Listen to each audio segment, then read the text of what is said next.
Hey, everybody, welcome to the Jim Masters Show Live Entertainment Lifestyle Talk Show Series. It's Saturday night.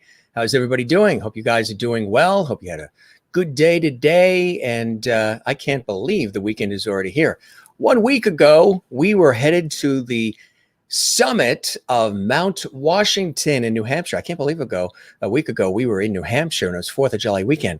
Boy, life moves quickly in a New York minute. We were at the summit, 6,288 feet high in the sky in New Hampshire last week, and it was terrific. We posted some pictures on our Facebook page, Jim Masters TV, celebrating our 4th of July holiday weekend last week.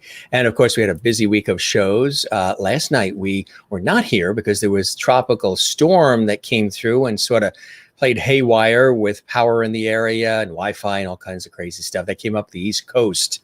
So we're here in full swing. It's been a really busy day for me, working with the television crew in New York and doing the programming that I do, television news magazine show out of New York, Close Up Television. And we had a guest that flew in from Los Angeles, and we were in the studio, and I was hosting, executive producing a television news segment that's going to be airing soon. So it was really a busy day. The work never stops. No rest for the weary, right? Hope you guys are doing well. It is Saturday. We've got some live entertainment. We've got an amazing guest. We have a celebrated vocalist and multi-instrumentalist. Tamra Hayden is here live from the beautiful Denver, Colorado area. And we were just chatting about wonderful Colorado. I was there on a television shoot, I'd say about a year and a half ago, pre-COVID. And we filmed at Red Rocks, and it was terrific. And I was interviewing somebody for our news magazine show in New York City. And it was terrific. And Red Rocks is beautiful. Denver is terrific. We dined in Denver, and we went to the top of the Mother Cabrini Shrine, which is like 8,000 feet up. Beautiful area. If you've ever been to Colorado, USA, you know what I'm talking about. If you haven't, it is a very, very beautiful state. Wherever you're watching around the world, it is Saturday, and we have our Mr. Lovity glass. Yes, I don't think you can really see the words because it's loaded with liquid in here, but it says hashtag Mr. Lovity, and this comes from Maureen in Arizona. This fabulous etched glass. Again, I don't think you can see where it says hashtag Mr. Lovity. Of course, we talk about levity on the show because in the summer, last summer, I said light, love, and levity. We have a lot of that here on the show. Good times, fun, cool moments, poignant moments, great guests from Broadway, Hollywood, television, film, sports, comedy, inspiration, music, TV, you name it, inspiration and food and just about everybody, right? From all backgrounds of life. And I received this from Maureen in Arizona. Sip, sip. We toast you and you and you and you and everybody watching live and everybody that's watching internationally, as well as right here in the United States. The show comes out of the United States in the New York area. That's right, the greater New York City tri-state area between New York and Boston along the scenic southern New England coast. It's a nice 77 degrees and sunny here on a Saturday night. How are you guys doing? Everybody doing well? You having a good day? Good morning, good afternoon, good evening. Again, our show is international, so we have folks that watch live all around the world at all kinds of different times of the day. And some of you watch late into the hour, like our viewers in South Africa and Sweden and other parts. Australia, it's already tomorrow. Wherever you are, you're welcome to join us, and we greet you. Tamara will be joining us in just a second. She's going to play live as well. We welcome you to the Jim Masters Show Live Entertainment Lifestyle Talk Show Series. This is a live show, over 420 episodes. We've done just about 7 days a week as an Entertainment Lifestyle Talk Show Series live. We welcome you. We also welcome the Lovities watching all around the world. Hey, we invite you to, would love it. And it would be really cool if you subscribe to our YouTube channel, which is Jim Masters TV. You know what? That's the channel you're watching right now. You see that red button that says subscribe? Just click that. Spread the word. Share the levity. We're building the channel. We're building our series, even though we've done 400 shows already. And having great fun doing it and interacting with all of you live. And those of you who watch later on in the archives, we welcome all of you, regardless of whether you watch live, whether you comment during the show or not. But we would love it if you subscribe to the YouTube channel and click the notification bell so you don't miss any of the content, any of the live episodes. We're working on a pop-up show. That's a surprise pop-up show that we do where we have host levity chats with our viewers, and drop a comment on the YouTube channel, meaning the channel you're watching right now under the episode in the video. Click the thumbs up sign. We would love that. Let us know you're enjoying the episodes, the series, this particular episode as well. You see a thumbs up there. Click like on the YouTube channel and drop a comment. Leave a comment. Let us know on the YouTube channel itself how much you're enjoying our series and this particular episode of the show. We would really appreciate that. Spread the word, of course, about the Jim Masters Show Live, or JMS Live if you want to shorten it. And also, we are welcoming a very special guest live from Denver, Colorado, celebrated vocalist, multi-instrumentalist Tamra Hayden to the show. Let's check in with some of our lovelies real quick here, and we'll check in with some more as we go along. Kathy Short's here in Cleveland, Ohio. She's reporting for duty. Good evening, Jim and lovelies. I hope you're enjoying the weekend. We sure are. It's been a busy work weekend with television work. I'm also on PBS tonight as well with segments that we filmed this week at PBS. You might have seen those photos on our Facebook page, Jim Masters TV. I've been working with PBS for years, and we did a special Joe Bonamassa, the legendary guitar legend, and that special is airing starting tonight on PBS. Kathy Short in Cleveland, and Juanita in South Africa. Hello, Jim and Lovely Squad. Good to see you, Juanita. Hope you're doing well, and everybody greets each other. I think that's really cool. Our viewers greet each other, or our lovelies greet each other. Mary Bishop is checking in from Pine Island, Florida. Hello, Jim and lovely friends. Good to see you, Mary. Merlin in Canada reporting for duty. Hello, Jim and all lovelies. Good to see you as well, Merlin. Thanks for joining us. Love it, love it, love it. And it's really amazing. All weekend long since Friday, my hair has been a major topic of conversation all over Facebook and Instagram and Twitter. And thanks for all the great comments, gang. I love it. As you know, we've grown the hair for 14 months straight, and we've gone through different iterations of it, and we've had a lot of struggle with it, and we've worn the hats and pulled it back and all kinds of crazy stuff. And then Friday, because we had all this television work, we went and didn't get it all cut. We had it lifted, trimmed, thinned, and styled in a whole new cool style. And they did a phenomenal job. And it was actually a 3-day process. We got to do this and then come back. Then we have to do this and then come back. We have to do this other thing. So we invested a lot of time in it, and loving it. And thanks for all the great comments. You guys have been really amazing, as well as many other people, colleagues in the industry, family, friends, my coworkers, everybody talking about it. And I didn't realize it was going to create such a buzz, my hair. But thanks. We appreciate that. It's cool. Hello, all lovelies. And Jim, Jane is happy that I didn't cut it all off because she wants it longer. Just needed to be, coiffed and styled. And Alessandra is here. Jane's watching in Sweden, and Alessandra is here. She's watching in North Carolina. And Free Wheeling is here. Hi, this is Karen. Good to see you, Karen. Welcome to the Jim Masters Show Live as well. And cool stuff. All of these great comments coming in here. Thank you very much, gang. We're going to check in with some more. Juanita says, love the hair, Jim. Thank you, Juanita. I appreciate that very much. Alessandra says, hey there, Jim. Good to see you, Alessandra. And Sherry Larson says, hello, everybody. Good to see you, Sherry. Jane in Sweden says, you look great, Jim. Thank you very much. I appreciate that, Jane. Yes, this has been a 14-month mission with the hair, and mission accomplished. It was a lot of hard work, a lot of patience. As you guys know, you've been following along. The hair length equaled the length of the pandemic. The hair was down to here at one point, remember? So, yeah, cool stuff. And we're happy with the way everything came out. And thanks for those comments again. Merlin says, I love your hair right now. So nobody open a window, nobody sneeze, nobody move. She will leave it just like this. You know what's cool about this hair? I didn't do anything today. I didn't have to touch it. I wake up and it's like this. I go to bed, wake up, it's like this. It gets windy, it's like this. It's cool. It's amazing. Hello, everyone. Happy Saturday. It's been straightened a little bit too. Like a keratin type treatment that helps, that keeps it manageable, which is really, really cool. again, it's been a 3-day process. The salon said, hey, we're going to need 3 days, Jim. So, all right, after 14 months of doing it. I love you here right now. Thank you, Merlin. And, oh, cool. Good to have you with us, Jinx Fallon. I have followed Tamara for 10 years. Hi, Jim. Nice here. Even he is involved. Hey, good to have you here as well, everybody. And Merlin is saying, welcome to Levity Hall. You're now a Levity. And good stuff. We always like to, this is a talk show, so we always like to acknowledge viewers and always have a, like Johnny Carson did, Dick Cavett, some of the talk show hosts. We always have not a monologue, but we do a welcome. We welcome you guys.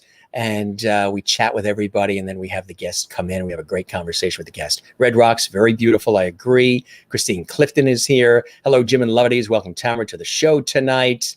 And Sherry says, Kansas got rain. Absolutely wonderfully cool.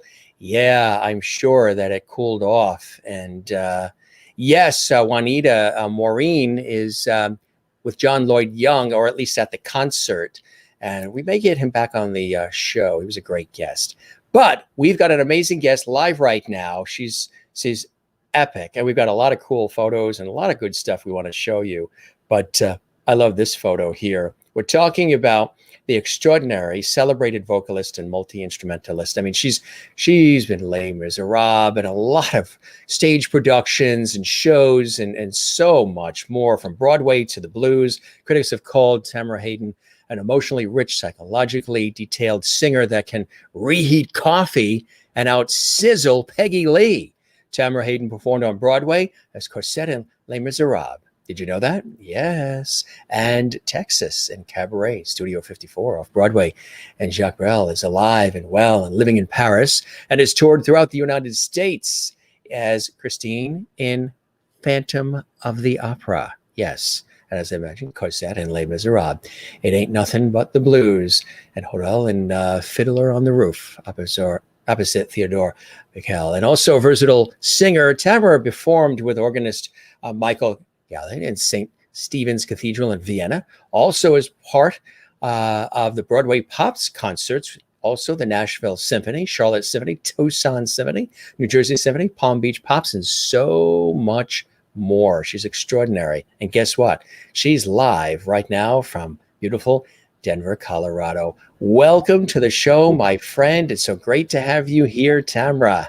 Hello, hello, hello. Can you hear me okay? We hear you okay. You're looking and sounding awesome. And welcome to the Jim Master Show Live. How are you doing today? I'm doing great. I have such a smile on my face. It's sort of like it's already hurting. It's great. It's wonderful. Just seeing the love out there and just everything you're saying. It's wonderful. Thank you for having me. You know, you said something, and I want to acknowledge it right in front of everybody, and I think it's beautiful. I've heard similar things over the years in my professional work, but I've been hearing it a lot lately since we launched this very, very special place called the Jim Master Show Live, which has been exceeding my true expectations. You posted something of the ilk of that I bring the humanity out in people. That was really beautiful. And I know you've sampled the show, you've watched our show, and I guess you've been picking up some of those cool elements about how I do it, bringing back the Lost Art of Conversation. I just wanted to thank you for saying that online in front of the world, social media, that you picked that up about my desire, but also ability to bring out that humanity in people. Thanks for that, Tamara. Yeah, absolutely. Well, that's what struck me. I, since I didn't know of you before, I wanted to go see what I was getting myself into, or, the style of Sure. interview. And I saw you interview my dear friend, John Tracy Egan. And I know him really well. And it was like, he felt so comfortable, and it just put me at ease. I knew I was going to be happy to be here and just talking to the people who are watching. It's just, that's the kind of interview I want to do, is where you're just talking to each other and you're including everyone. Conversational, warm freestyle. We don't have to have questions, typed out or any of that jazz. Yeah. There's that's more like an interview, and I'm sure you've done many of those, and I've been an interviewer for years, but I just really like to have conversation. We all learn about each other together at the same time, which I think is really, really cool. Just want to show you some of the lovely that's coming in for you as well. All around the world. Mary Bishop in Florida says, hello, Tamara, welcome. Alessandra is welcoming you. Jim's show brings a smile to everyone's face. Thank you, Alessandra in North Carolina. She's welcoming you as well. And Kathy Short in Cleveland says, welcome to the show. It's nice to have you with us tonight. Merlin says, nicely said, Tamara. I appreciate that. Jinx Fallon says, hi, Tamara. Hugs. Hi, Jinx. He's been great fan for many years. Oh, we love that. Welcome to the show. And hopefully we'll check out our show regularly. If you want to do some binge watching, there's over 400 episodes, Jinx. So yeah, you'll have some time, put your feet up and watch and enjoy. Tamara, welcome to JMS Live this evening. Thanks for joining us tonight. Now you're a great lovity. That's from Christine Clifton, North Carolina. Remember I was telling you about how the whole lovity thing happened? It just slipped out of my mouth and it just worked out, right? Alessandra says, we are family. Thank you. Freewheelin says, great to see you, my friend, from Freewheelin. And for a long time. Oh, that's wonderful. Welcome to the show, Freewheelin, too. You hit the nail on the head, Tamara. Great comment. Thank you very much. I appreciate that, Juanita, as does Tamara. And Ann Wozniak is watching in Jacksonville, Florida. She says, welcome, Tamara. Juanita is in South Africa, one of our regular lovities. Welcome to the show, Tamara, as well. Alessandra says, big virtual hug with all of the lovity family. And Jinx says, I followed Tamara for 10 years. Hi, Jim. Nice hair. Thank you very much. And a couple more coming in. Wow, Alessandra has been watching up to 30 episodes of our show so far. Thank you very much. I appreciate that. And so how are things in Denver? Denver, you're just west of Denver, but it's a beautiful area. And tell us a little bit about what it is that speaks to you in that area, because there's a lot of inspiration just in the aesthetics and the natural beauty of Colorado, right? Oh, it's amazing. I always say that Colorado gives the best sunsets. The skies, the clouds are like angel clouds all the time, especially around sunset. We try to take a walk around a little lake that's nearby. It's just down the street, and it's the gift that keeps giving. I'm so grateful for it, especially during the pandemic. It was just wonderful. And I found myself walking out there, even when it was bitter cold. I thought I wouldn't normally be doing this, but it just feels good to get outside. Now, are you from that area originally? Tell us about your upbringing and some of those cool inspirations that not only turned you on to music and performance, but also wanting to connect with people and inspire people in the way you do so beautifully through your talent, through your art, Tamara. Well, that's what means the most to me. I think, storytelling, music is what connects people, helps people get to a deeper place. And so I love that aspect, that a song will get down deeper into your soul than just, anything else, art, poetry. I grew up in Colorado, in Littleton, in a very modest home, little orange house with turquoise trim. That's how it all started, people.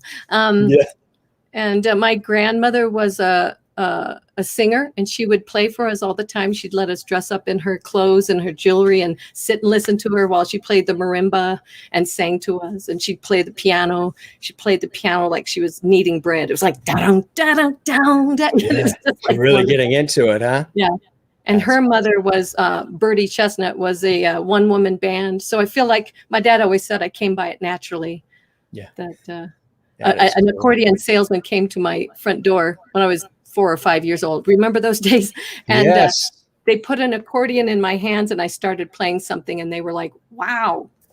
They couldn't believe that I was just. And it was the accordion? That was my first instrument. Yeah, I have a friend that plays it, a colleague of mine at PBS, and she's originally from the Chicago area, and the accordion was the very first instrument, and she still today can master it, which is amazing, because that's not usually the instrument that is usually thought of first. Guitar, flute, piano, the usual violin, maybe. Yeah. Well, I started on accordion. I went to a guitar. My mom bought me a guitar from the janitor at the elementary school. And it was like, they opened the case. I didn't know what was happening. I was so young, and they opened the case, and it was like the Holy Grail. It was like, oh, it was like, I was just so happy. So learned the guitar, and then I begged and begged for a violin. So I did that. And I think one of the best things my mom did for me was make me to never stop the violin. There were times it was so hard. I wanted to give it up. And she was like, nope, you started, you can't stop. Keep going. Yeah, I did the violin too.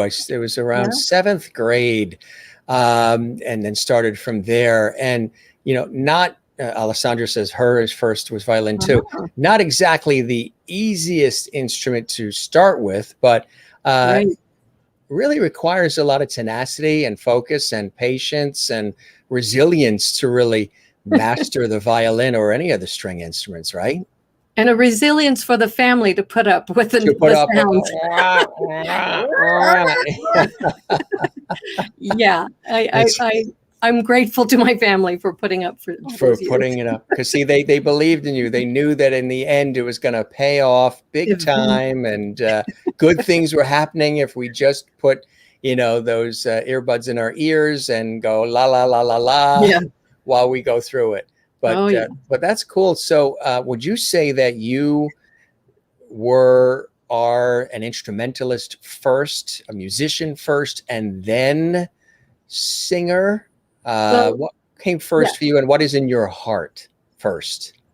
I would say now I'm a singer first. That is my main voice. But growing up until I was, I don't know, into high school, I really was an instrumentalist first. Yeah. And in junior high school, we had a really wonderful teacher. What was his name? Mr. Feldman. He made us learn some Beatle tunes. And he was like, okay, you're going to sing this. And I'm like, we're not going to sing. I'm a violinist, not a singer.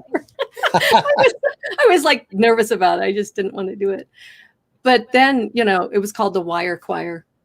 And we were, junior high school. But then high school, I started branching out. And my high school teacher there, Don Arnold, let me play any instrument I wanted to. So I was on violin, then I switched to viola, and for a few concerts I learned cello. So it was really like amazing that he allowed me that exploration.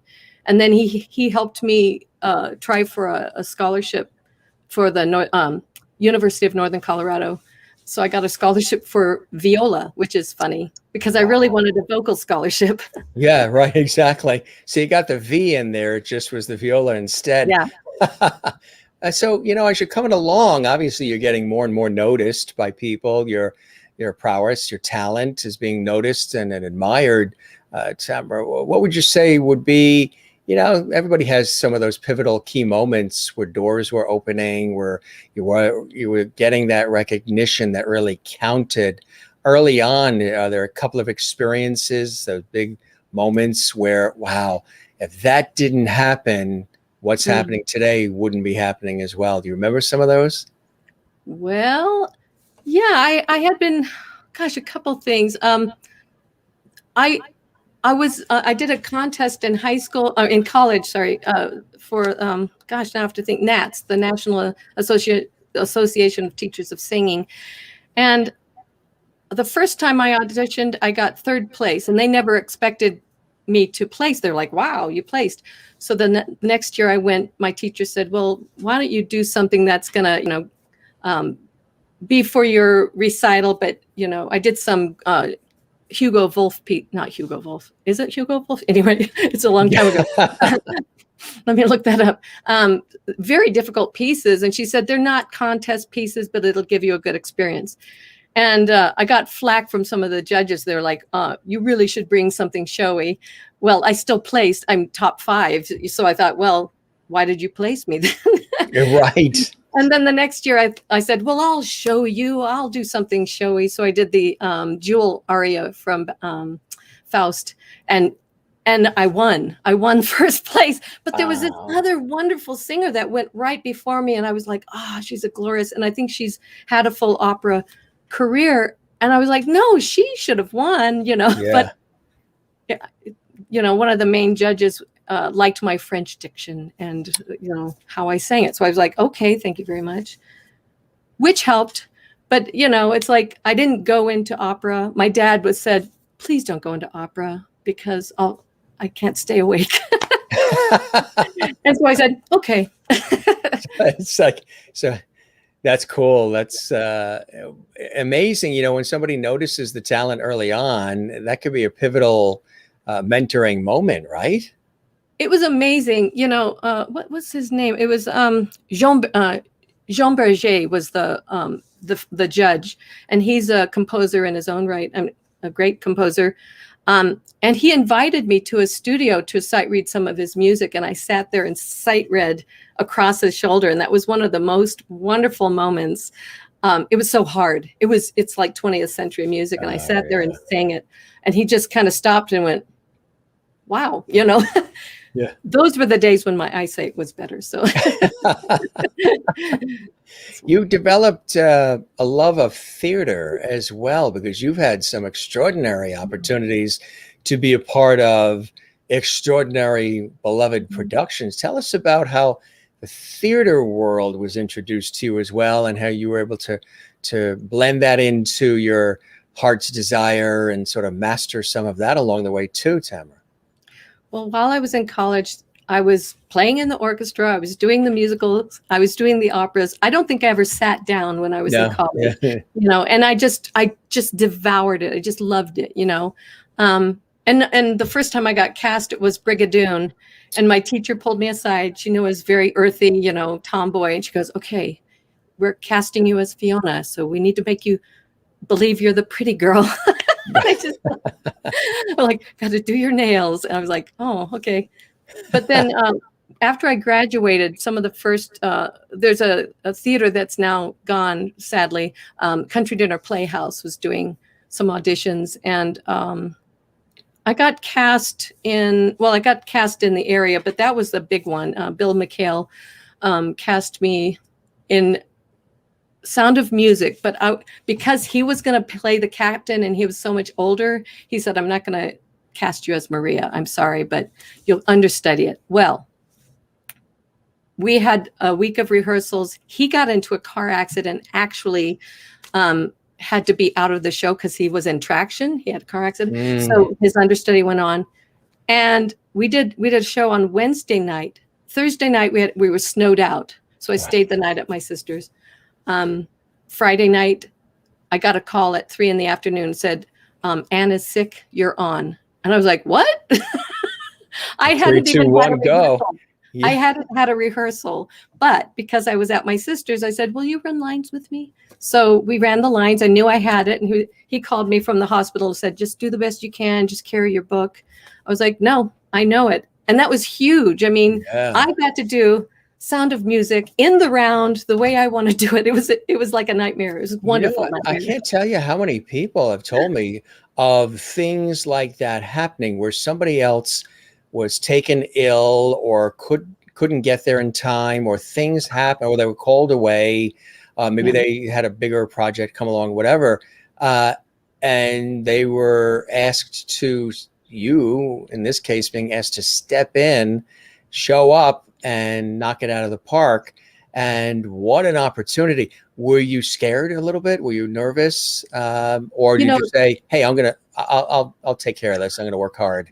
When I was young, I just had this, like, I work great under pressure. Like, that's the best thing. And I have story after story after story where it's like, okay, this is not for just anyone to do. But yeah, it was nerve-wracking. And it was funny because I had my script nearby just in case, and I set it down somewhere and lost it, you know. And the guy who stepped in for Bill to watch over the production would take me by the hand and say, "Okay, here's your entrance," because I didn't have a rehearsal. "So here's where you enter, push you on stage, and then get into that dress and come out." And she was much taller, so I'm being pinned into everything. And wow. But it was so strange. And I told my family, say, you know, "I'm going to be on, but don't come until, like, you know, tomorrow." Well, I'm in the round and the audience is so close, and everywhere I turned, I was like, "No," there was another familiar face. I was like, "Ah!" But it was, I don't know. It was fantastic. You know, I'm glad I was able to do it, you know. Absolutely. Right. When you have an opportunity like that. So when that happened, then, you know, the Q quotient is being elevated for visibility. Where did that take you next after that? I mean, that was fantastic. then after that weekend, I went back to the chorus. Okay. Yeah, that's what that happens.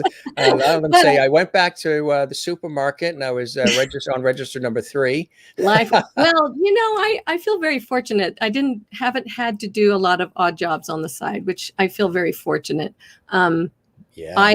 After that, so Bill then, I did another show for him later, but that they asked me to go down to Casa Manana, which was a huge deal for me because I was very young.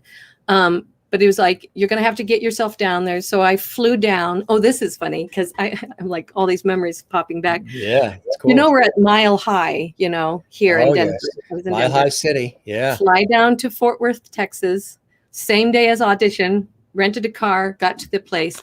And the guy who was Joe Stecco was the music director. He was wanting to test to see if I really was made of what because Bill wanted me to play Julie Jordan. And so he was like, okay, Tamara, get up there. I need you to sing a high C. So I sang the high C. And I sang If I Loved You, almost half the song with one breath, because I was like, oh, this is interesting. I don't need any breath because I was like, if I loved you time and again, I would try to say, and I kept going. I was like, I don't need any breath. It was like a scientific project. I just thought that was funny. That is. Because, you know, they say when you arrive there in the Denver area, some people, you know, they celebrate going places by having a few cocktails. Ooh. And when you come from other areas and you do that and you're not aware of the altitude, it can be problematic for several days. Oh, it is. One drink is 2 or 3 drinks. I mean, it's incredible. Yeah, that's funny. So that's fantastic. I mean, how did the whole affiliation with Les Miserables come to be? I mean, that's epic. Yeah. I mean, this is what's amazing. So I had been working at the Country Dinner Playhouse, and then I got a job at the Denver Center, starting in the ensemble. And speaking of Julie Jordan down in Casa Manana, they were going to do Carousel at the Denver Center. And Donovan Marley flew down actually to see the performance. And based on that, they flew me to New York to audition when they had the auditions for the Denver Center. I didn't ultimately get the role, but Craig Bierko and I became the understudies it was Burke Moses and Suzanne Hansen, I think it was. They were the taller couple. Anyway, so then I worked at the Denver Center for a couple of years. And while I was working there, I got talking to a few people. That's when Les Mis was coming up, Phantom was coming up. And I was just going, God, I'd really like to audition for that. And someone said, yeah, just call, send a letter to Johnson Lift. Just here's their address. So I sent a studio produced tape and a letter and sent it off. And 3 months later, I had gotten married and moved twice, and I got a call from Andy Zerman. And he said, I got this tape from you. Can you be in LA next week? And it just turned out that my husband at that time, when we had just gotten married, we were going to go to LA. We were going to go on this road trip. And I said, yeah, I'll be there. Yep. So, I mean, so I get there, I sing, one song, and they're like, how tall are you? So this is when I learned if they start asking you how tall you are, and, that means you're close. They're thinking costuming and things of that nature, lighting and placement. Right. And they're like, if you get this, are you, you're newlywed. So he looked at my shoes, and of course I used my wedding shoes. He was like, those your wedding shoes? I'm like, yes. I mean, they were my nicest shoes. What am I going to say? Yeah, exactly. But they said, what are you going to do? And I said, no, he said he'd come with me. So that was nice. We just knew. And they called me a few weeks later, and I had the job. I mean, incredible.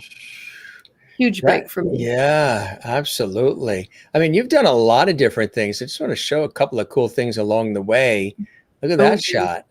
Wow. Boom. Tell us about this. That's at the, now I'm thinking of the stage. Okay. I can't think of the theater, but it's out in Pennsylvania. It'll come to me. Yeah. I did it about 5 years ago. Aldonza opposite, Newman, Robert Newman. and it was a great production. I was really happy with what the director wanted to go with a very dark version. And this cast was so talented. Mm-hmm. The voices were amazing. The lighting designer had worked with the guy who did I'm going to forget everything. In the Heights? In the Heights. In the Heights, yeah. And the one that's even bigger than that. Are you talking about Lin-Manuel Miranda? Yes. Yeah, his lighting designer. So it was gorgeous lighting. Yeah. But I was just thinking about they really let me go to town on that. And that it was actually quite difficult, emotionally. It was great. It was great. I scared the crap out of Robert on one of the rehearsals. We hadn't done the scene yet. And I came out, it was like, yeah, I remember. He didn't expect it. And he goes, oh my God. I said, oh, I'm sorry. And the director was like, yes, don't hold back. Don't.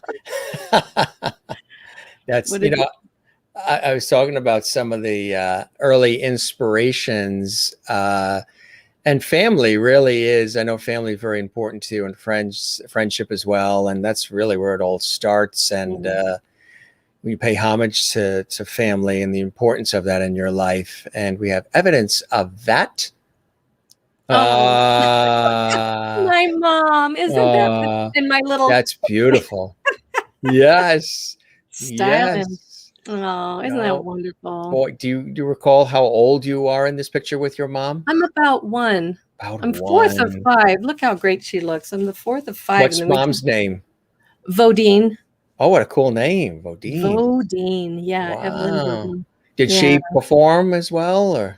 No. It's funny because I did an opera concert with the Pueblo Symphony down South Colorado, and she came down to see it. And she said, I don't know where you came from. Yes. She grew up on a farm, Yeah. But her dad was a violinist too. So, I mean, some of my musical background, the natural musical thing, I think came from both sides of the family. Came from both sides, yes. I never got to meet him. He passed when he was like 49. He passed really young. Yeah. Really young. You've had a lot of other, prominent roles along the way. Look at you there. Everybody bow to the queen. Oh, yes. Tell us about this one. That's from Anastasia. Now, get this. All this hair was under you can't even see it here, but under the wig there. They didn't make me cut my hair. I just love them for that. Yeah. Wow. What was it like being in that? And how long did it take to, get into that costuming? Well, that one, I mean, not too long. I mean, once you get the makeup down and everything's pretty quick, and we have help. Yeah. But that's quite an involved costume. I mean, it's pretty heavy, and you have to get in and out of it. It's like putting on a whole curtain. What? Yes. Right. Kind of like the Carol Burnett episode when she had the curtain rod. Designed by Bob Mackie, Gone with the Wind remake type thing. Right. Funny. And that hat, oh my God. Oh yeah. See that hat, there's a scene where the Romanovs are being, bombed and everything. We're running for our lives. And the second or third performance, I stepped on the edge of my dress and I went flat on my face, and that hat went bing. But I thought, you know what? That would happen if you were running for your life, and if you were running for your life, those things. Exactly. But it was sort of like in the theater, you gotta pick up your pieces and get out of the way. You just got to keep going, right? The show must go on. Look at that shot. Yeah. Oh gosh. We had our last performance on March 12th of 2020. And we didn't know it was our last performance. This is Anastasia on tour. And I'm sitting there going, what's that scene? Isn't that weird? It's not that long ago, and yet it's another lifetime ago. No, for a lot of people, they're trying to remember names and places and everything, because so much has changed in the last 14, 15 months, right? Exactly. Isn't it crazy? Carla's watching in South America, in Brazil. She says hello. She loves the costumes and everything that we're seeing. Anne says lovely as well. And she loves your Juanita loves your baby hairdo. You're with your mom, and beautiful mom as well. Yeah, so back in March of 2020, everything came to a stop, including this. Then you were in this at that time, right? Yeah, we were in where were we? Arkansas. Yeah. We were in the middle of Arkansas, and I was staying at a wonderful bed and breakfast, and I had all these wonderful, not bed and breakfast, like Airbnb. Yeah. And I had several lined up and some people I was going to visit, and suddenly all of that just stopped. It was like, oh, so sad. Yeah. Is there any chance of that now as things slowly open, anything resurrecting or other things coming down the pike for you as things start to open? Well, I have done one in-person concert with Shreveport Symphony. I did that at the end of April. And that was very interesting. It was a half orchestra, so 30 people wearing masks. And we would rehearse for 30 minutes, then have 10 minutes where they aired out the place and then get back. So it was sort of a really easy rehearsal process. And they not televised, but they streamed it live. And so that was nice. I'm going to do another one in September or October. It depends if Canada is open, because they have another group that want to perform. But if Canada doesn't open up, then they'll push our concert forward. So I'll be singing with Craig Schulman again. So we're waiting for the borders to open, right? Yeah. Freewheeler says, yeah. Tamara's hair has always been on point, as that baby photo proves. Christine says, wow, Tamara, really such great opportunities for you. Happy for all your success, fun stories, Tamara. Nice photos as well. So yeah, waiting for the border to open, hopefully, and then you can get across and do your thing, right? Right. Yeah. Yeah. So as far as the show, like Anastasia had already planned they'd already sold the show to the non-equity company. So our company will not reconvene, which is sad, because it was such a beautiful company. We were like selling out everywhere. It was such a great time. So that was the only sad thing, is having to cut it short. Having to cut it short. There's another cool shot here. Yeah. They said they ran out of that fabric, and they had it reprinted when I came in so they could make me a new dress. What kind of fabric is that? It's silk. That is silk, huh? It's light, so light silk. The opening of the second act. Yeah. Okay, so they ran out of that. Nothing to do with that automotive chip shortage, of course. Running out of the silk. We're running out of everything these days. No Alessandra, waiting for everything to open up, get back to normal. Merlin was asking, where in Canada, as far as you know, because she lives in Canada. She's in Ontario, Merlin. The Canadian company is what's coming to, where are we playing? That's funny. I'll have to remember what the town is. So it's a Canadian group that they want to bring to the U.S. Canada. So the Canadian group's waiting for the borders to open between the two, so they can come to the States. Yeah. I did do Anastasia in Toronto. Oh, you did? That was wonderful. I had the most wonderful view in my apartment. There's a lot of glass windows, and it was glorious. I loved that. Look at this shot. Yay. Oh my gosh. This is wonderful. These are the kids who were in the tour of Les Miserables. Yeah. And we were in San Francisco, and I said, if you want, I'll teach you violin. That's their teacher on the right side. I don't remember his name offhand. I think Randy. But they were like, yeah, we want to learn violin. So I lined up violins at this store down in Chinatown. We went to pick them up and look at their faces. They're like so excited. So I think we were there for 9 weeks. So that's why I thought I could do a whole round of teaching them violin. That is cool. Do you like teaching? Do you like inspiring and, I enjoy it. What's not to love? I love teaching kids things. It's funny because people are like, I want to teach you to pay you to teach me, and I just don't like to be paid to be a teacher, which is funny. I just like to teach people things. You just want to do it because you love it, and you want to leave the room better than you found it, which is really a beautiful thing. Yeah, it's a beautiful thing. What's the age group roughly of the kids, you think? They were, I would say, 10 to 12.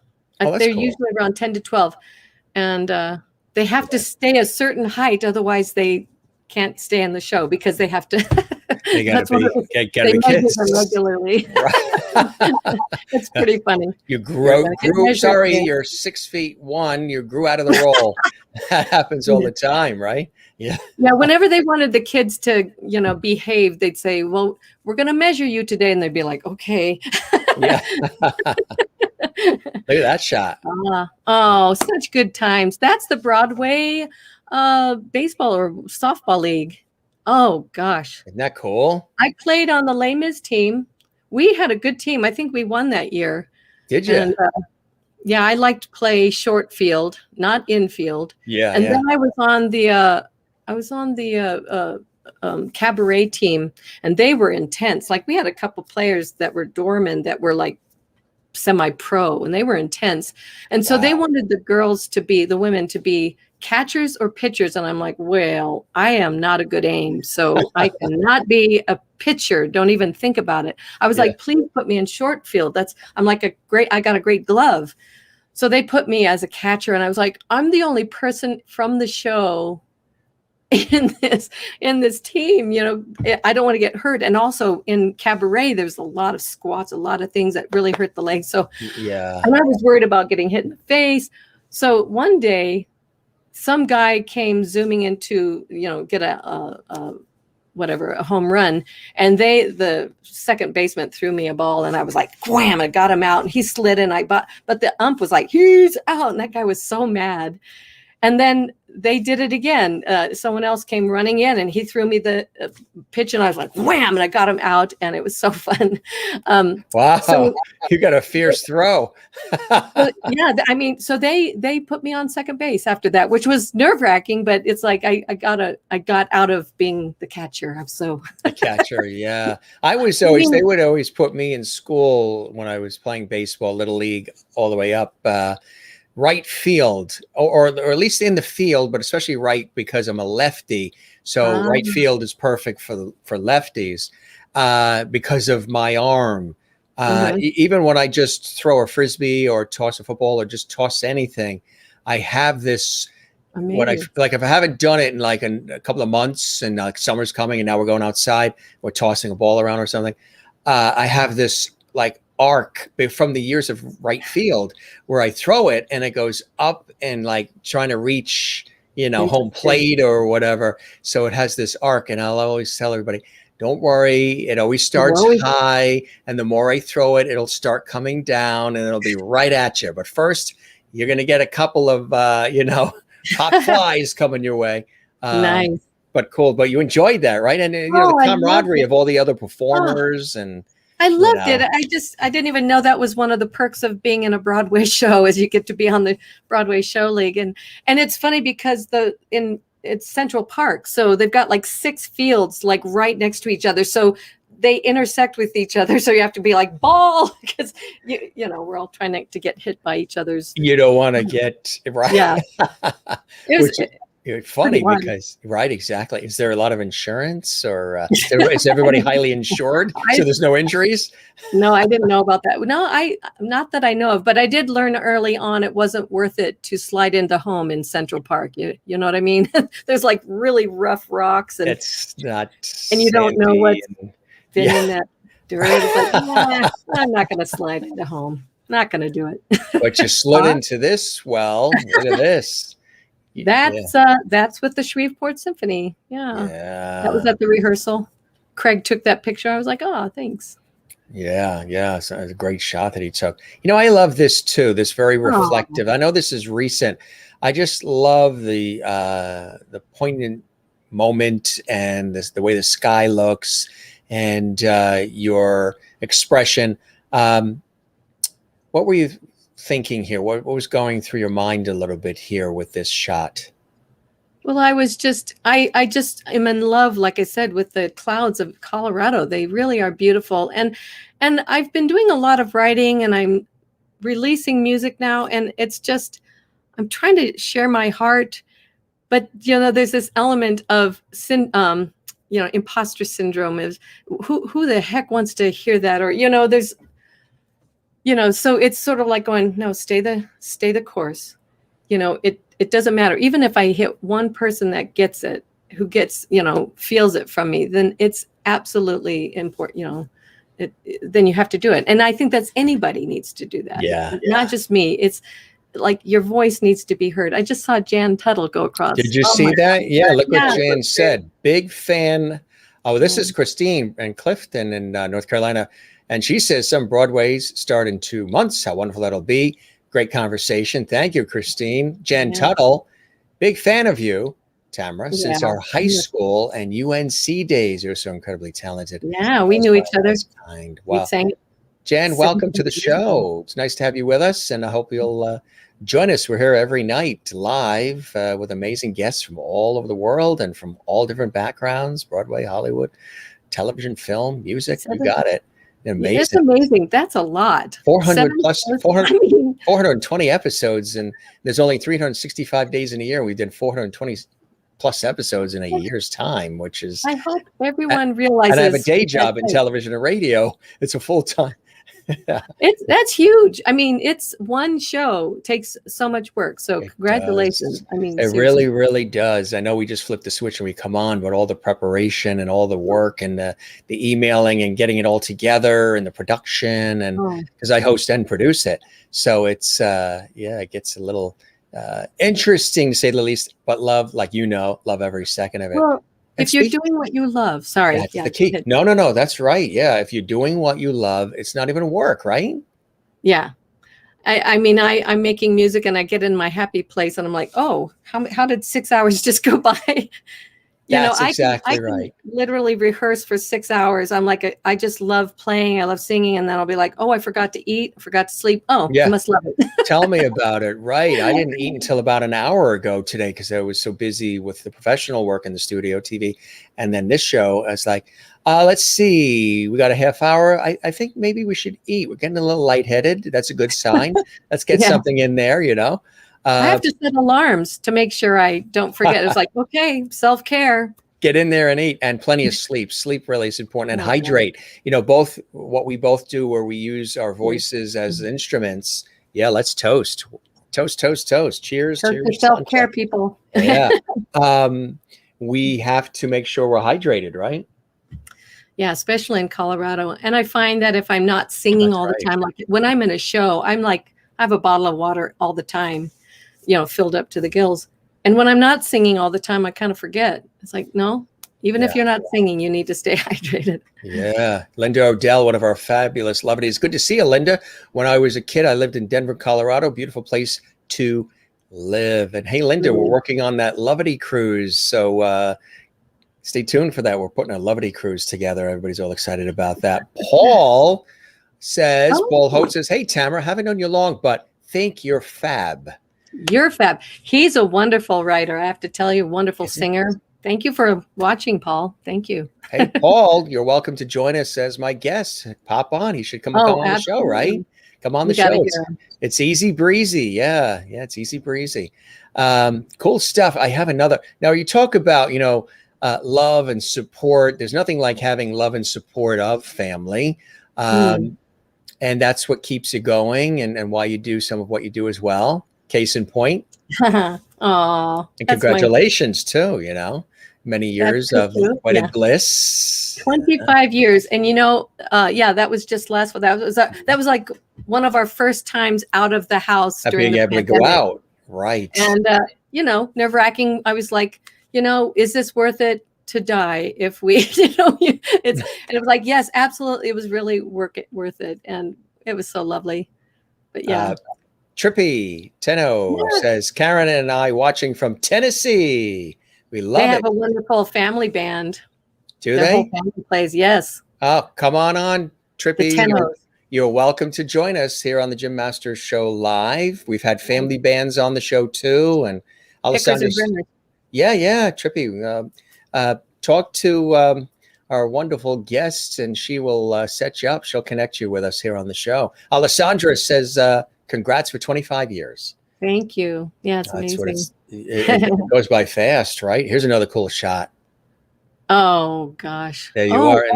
Yeah. Not nice. Jesse Terry. Wonderful songwriter. And what's that place? It's the winery or something just north of I think it's in White Plains. Beautiful Oh, space. yeah. White Plains, New York. Yeah. Yeah. Really yeah. beautiful space. That's great. Play in. So Yeah. the career has pre-pandemic, of course, taken you all over, right? Lots of places you've had an opportunity to go to. I know it's amazing, the places. Yeah. Do you have some favorite places that you've been? Well, one of the most amazing and one that I never thought I would ever get to do. I got invited to sing at the Saint Stephen's Dome. This Oh, wow. the cathedral in Vienna. That was incredible. And when I was invited, I thought this guy was always talking about nobody comes to organ concerts, and he plays an organ, and I was just going to sing some soprano tunes with him, based on planetary stars and different things like that. Yeah, which I think is cool. Yeah. So, but it was part of their Lange Nacht der Kirchen, the long nights of the churches, and we were like the last concert of that night at St. Stephen's Dome. And I got there for the rehearsal, and I was like, well, I'll probably just walk up the center corridor while I'm singing this song. And she said, I'm sorry, that's not possible. I was like, why not? She said, because it's going to be like, you won't even be able to walk. It'll be so full. And I was like, oh, I had no idea that it was going to be like such a huge evening. And it was like what dreams are made of, or like those movies that you see. I was penned in with the organ area. We had to have a key to get out of that area. It was a little penned in so everyone could look in like we're in a cage. But I mean, it was big. I mean, it's like a living room. And then, this is what's funny. There's like one bathroom in the whole cathedral because they don't have public bathrooms there. It was just in the priest quarter. And I knew I'd have to get a key to get out of the pen, and then another key to get to the priest quarter. So it was sort of like, don't drink too much water, because that's the key. That's you may never get back. So it was sort of like, and there was no mirrors. So I had done my makeup at my where I was staying, came across the plaza to the cathedral, and it was raining, so it just got there in time. And so there was a young man who was kind of assisting us, and he was very young. He was in college, and I said, do you know where a mirror is? He's like, no. I said, okay, well, how do I look? And he goes, you look very beautiful. I was like, no, like, is anything out of place? He was like, I was like, never mind. Right. I just had to go with it. It is what it is. It is what it is. And sometimes, like we say, the show must go on, and you got to keep going. And we've had that happen. I've had that happen in television and radio and stage. I've had that happen with this show too. A storm comes through and knocks out your Wi-Fi or power or whatever, and you just got to keep going. And those are sometimes some of the most incredible moments, right? Because you have to think on your feet, and you have to make magic out of what is chaos. And sometimes the chaos is happening on the other side of the studio, or the other side of the camera, the other side of the curtain. And nobody really knows it, but only you know it. And you're trying to keep it all together. Just go out there and do something. There's a fire behind that curtain. And for you, I know for me, I'm really in my zone when that happens. I love live. I love live TV, live radio, live stage, live performance. Amazing. Because there's that energy of that anything can happen, and you feed off that, right? The other thing that I was thinking about the cathedral is they don't applaud in between songs. No. And all you hear is click, click as you're walking in your high-heeled shoes to the place, click, and it's echoing through the cathedral. And then you sing this big thing, nothing. Click, click, click, click, click, click, all the way back. It's like, oh my God. But then at the end of the concert, oh my God, it was uproarious. And I was like, okay, phew.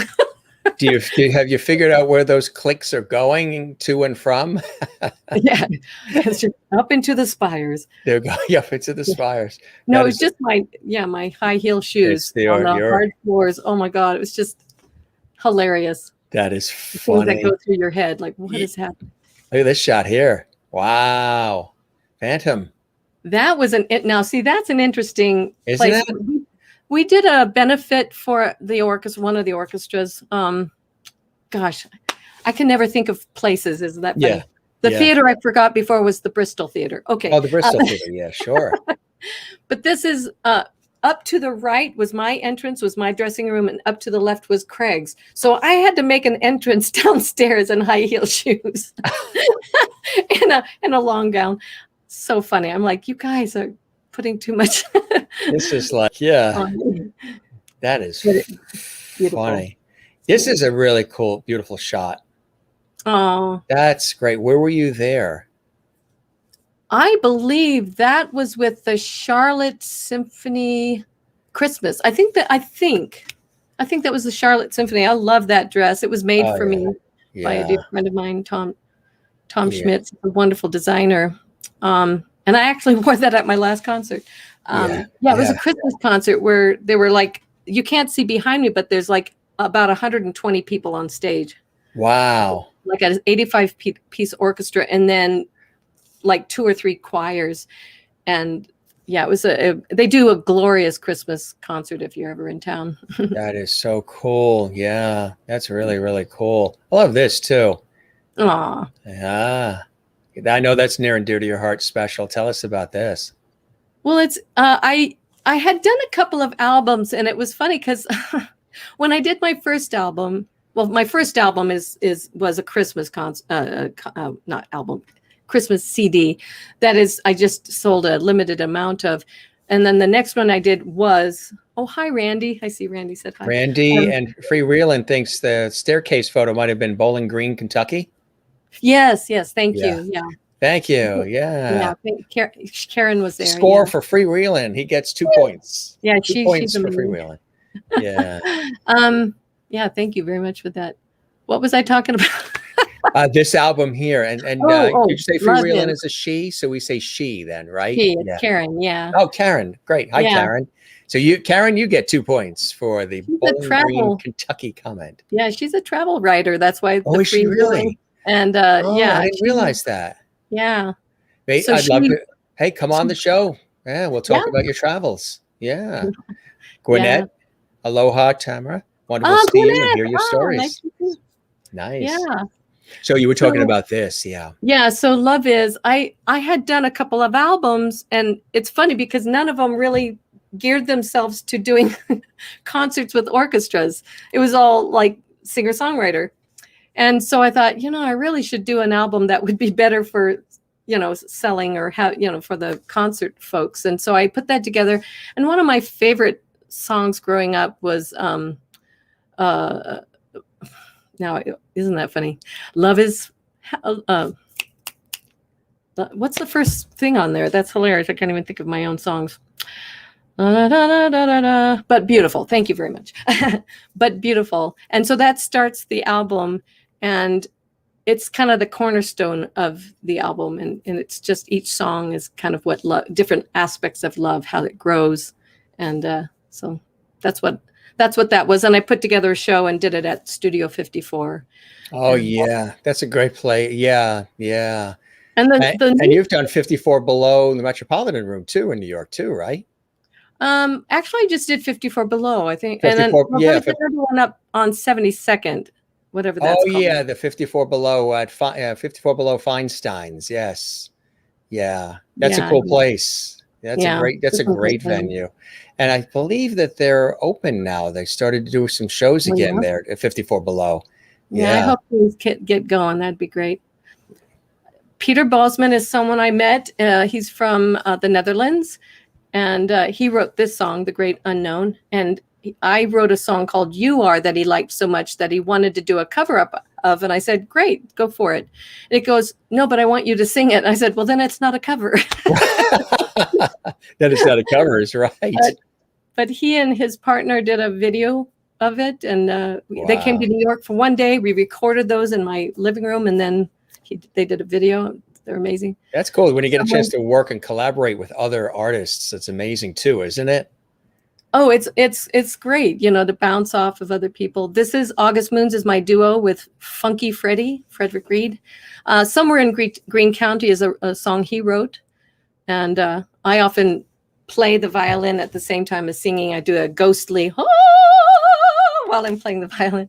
Oh, that's cool. It's very cool. I think we only shattered a couple of windows when you did that.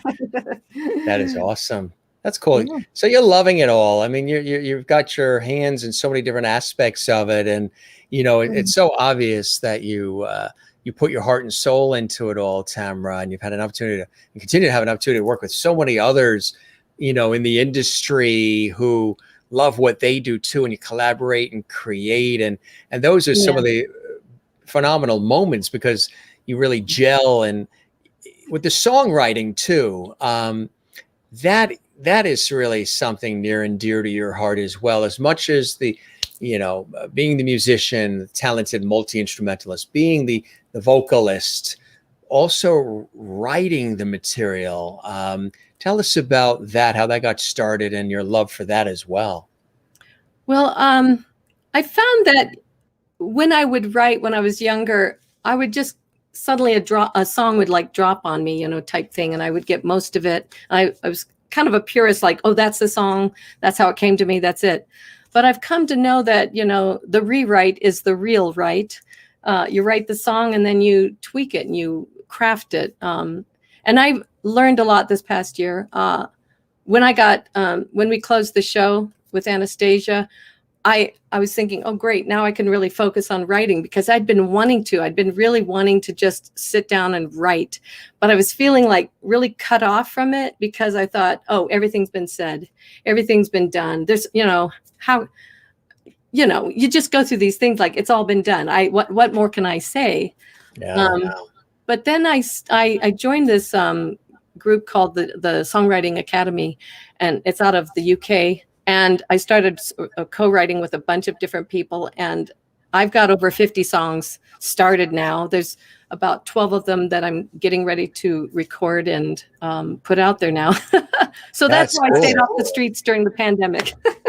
That is cool. You want to share a song with us too as well, right, my friend? Yes, I would. You've got that guitar. You ready? Yeah. Tell us about the guitar. Show us this beautiful guitar and describe it a little bit for us. It's mahogany. It's made by Larrivee, wonderful maker out of Canada. I had been doing a show in San Jose, and I wasn't necessarily in the market for a guitar, but this is how it happens. I had gone to Santa Clara. I have to think. I can't remember places. Isn't that funny? I up on the shore, and I ran into this little shop there, and they had beautiful guitars, and I was playing them. And he said, "Is there something you're looking for?" I said, "Not really, but I described whatever it was, and he goes, "Wait a second, I'll be back." And went to the back room, and brought this lovely to me. I was like, "Oh crap! Now I must have it." And this is like she's my child, I've had her for a long time. Wow, it's beautiful. Alessandra, North Carolina says that is a beautiful guitar. And Randy, welcome, Randy. Woohoo! Yay, Randy. And Gwinnett says, yes, sing for us, please. Sing for us, please. Sing for me, angel of mucus. Angel of mucus. That is speaking cool. Of. Yeah, right. Exactly. Get those vocal cords. That's a good time to do that. Trippy says you still. This is another story. You still have that guitar from Nashville? I do have it. It's not out. I'm doing this one right now. That's a much bigger guitar. So I was singing with the Nashville Symphony, and Trippy and Karen came to see me. And we were walking, what is that, Broadway, the big street right outside where the hall is. And there's a wonderful store there. And of course, it happened again, not in the market for a guitar. But Trippy was like, this is a nice one. And I started playing, goes, you really should get that one. I'm like, no, I really, you don't know my finances. He goes, no, you should get it. Well, I did buy it. And it's another Larrivee. I love Larrivee guitars. So how many guitars are in your collection now?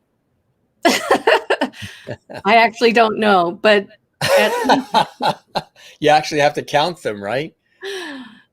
Yeah, I got rid of some of them. So I used to have a count. At one time I had like 35 because I was 2005. I was figuring like 6 or 7. Wow, 35. Yeah.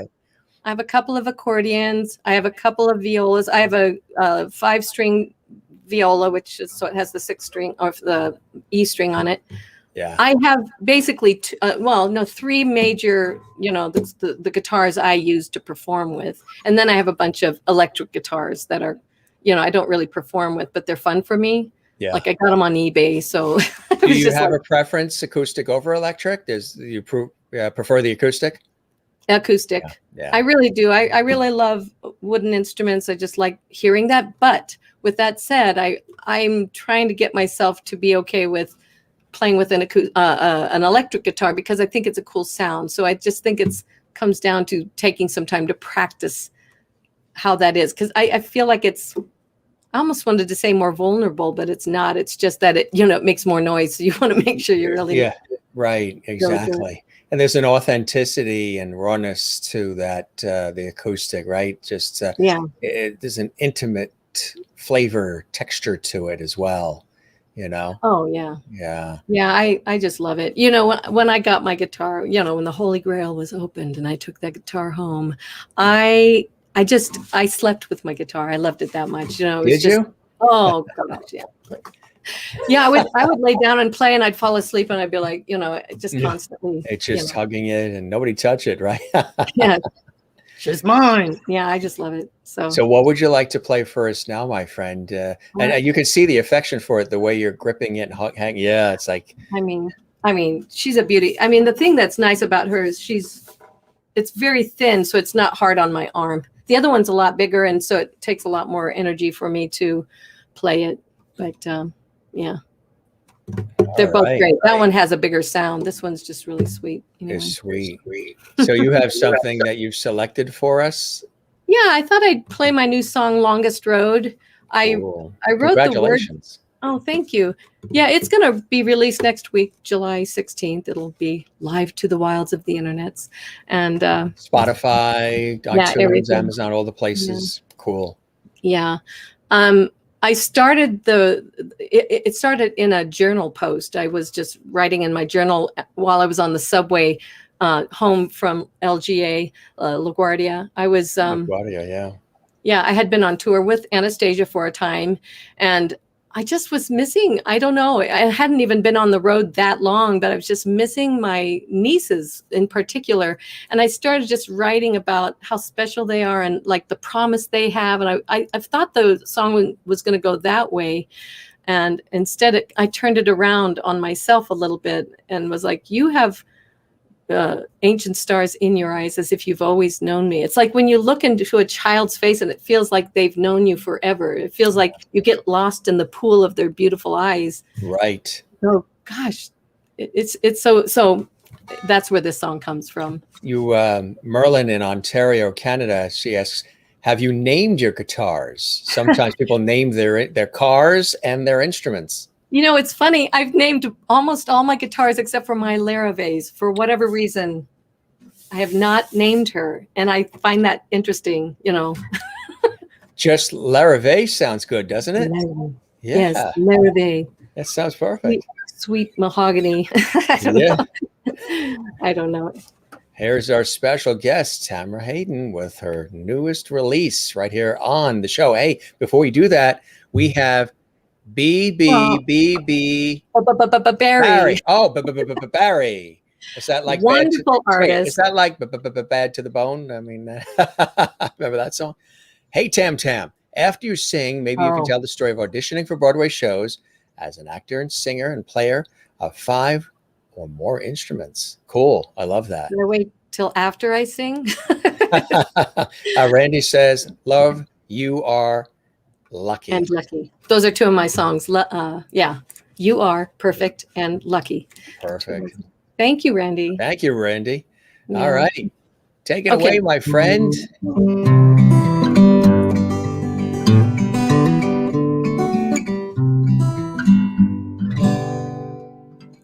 My mind is set on heading home. Eyes on the small hand, heart holding tight to transit memories. All the times you made me smile out loud. Oh, you make me smile out loud. You hold ancient stars in your eyes as if you've always known me. You've always known me. You hold ancient stars in your eyes. I see the future. I'm not alone. Baby, I'm coming home.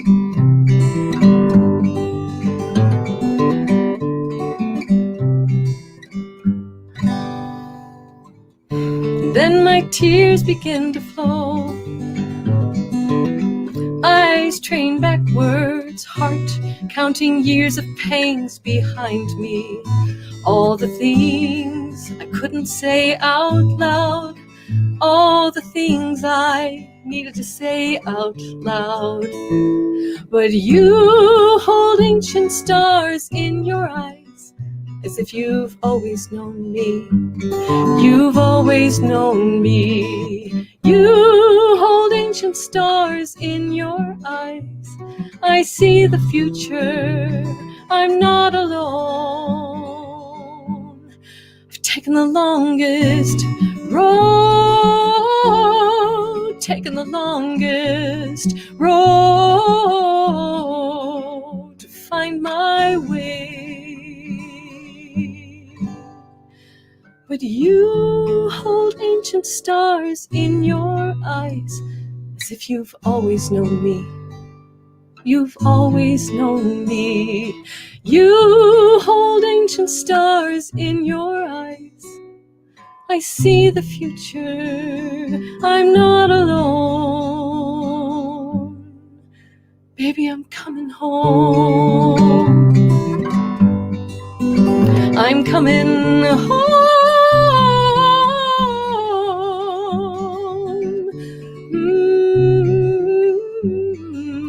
Baby, I'm coming home.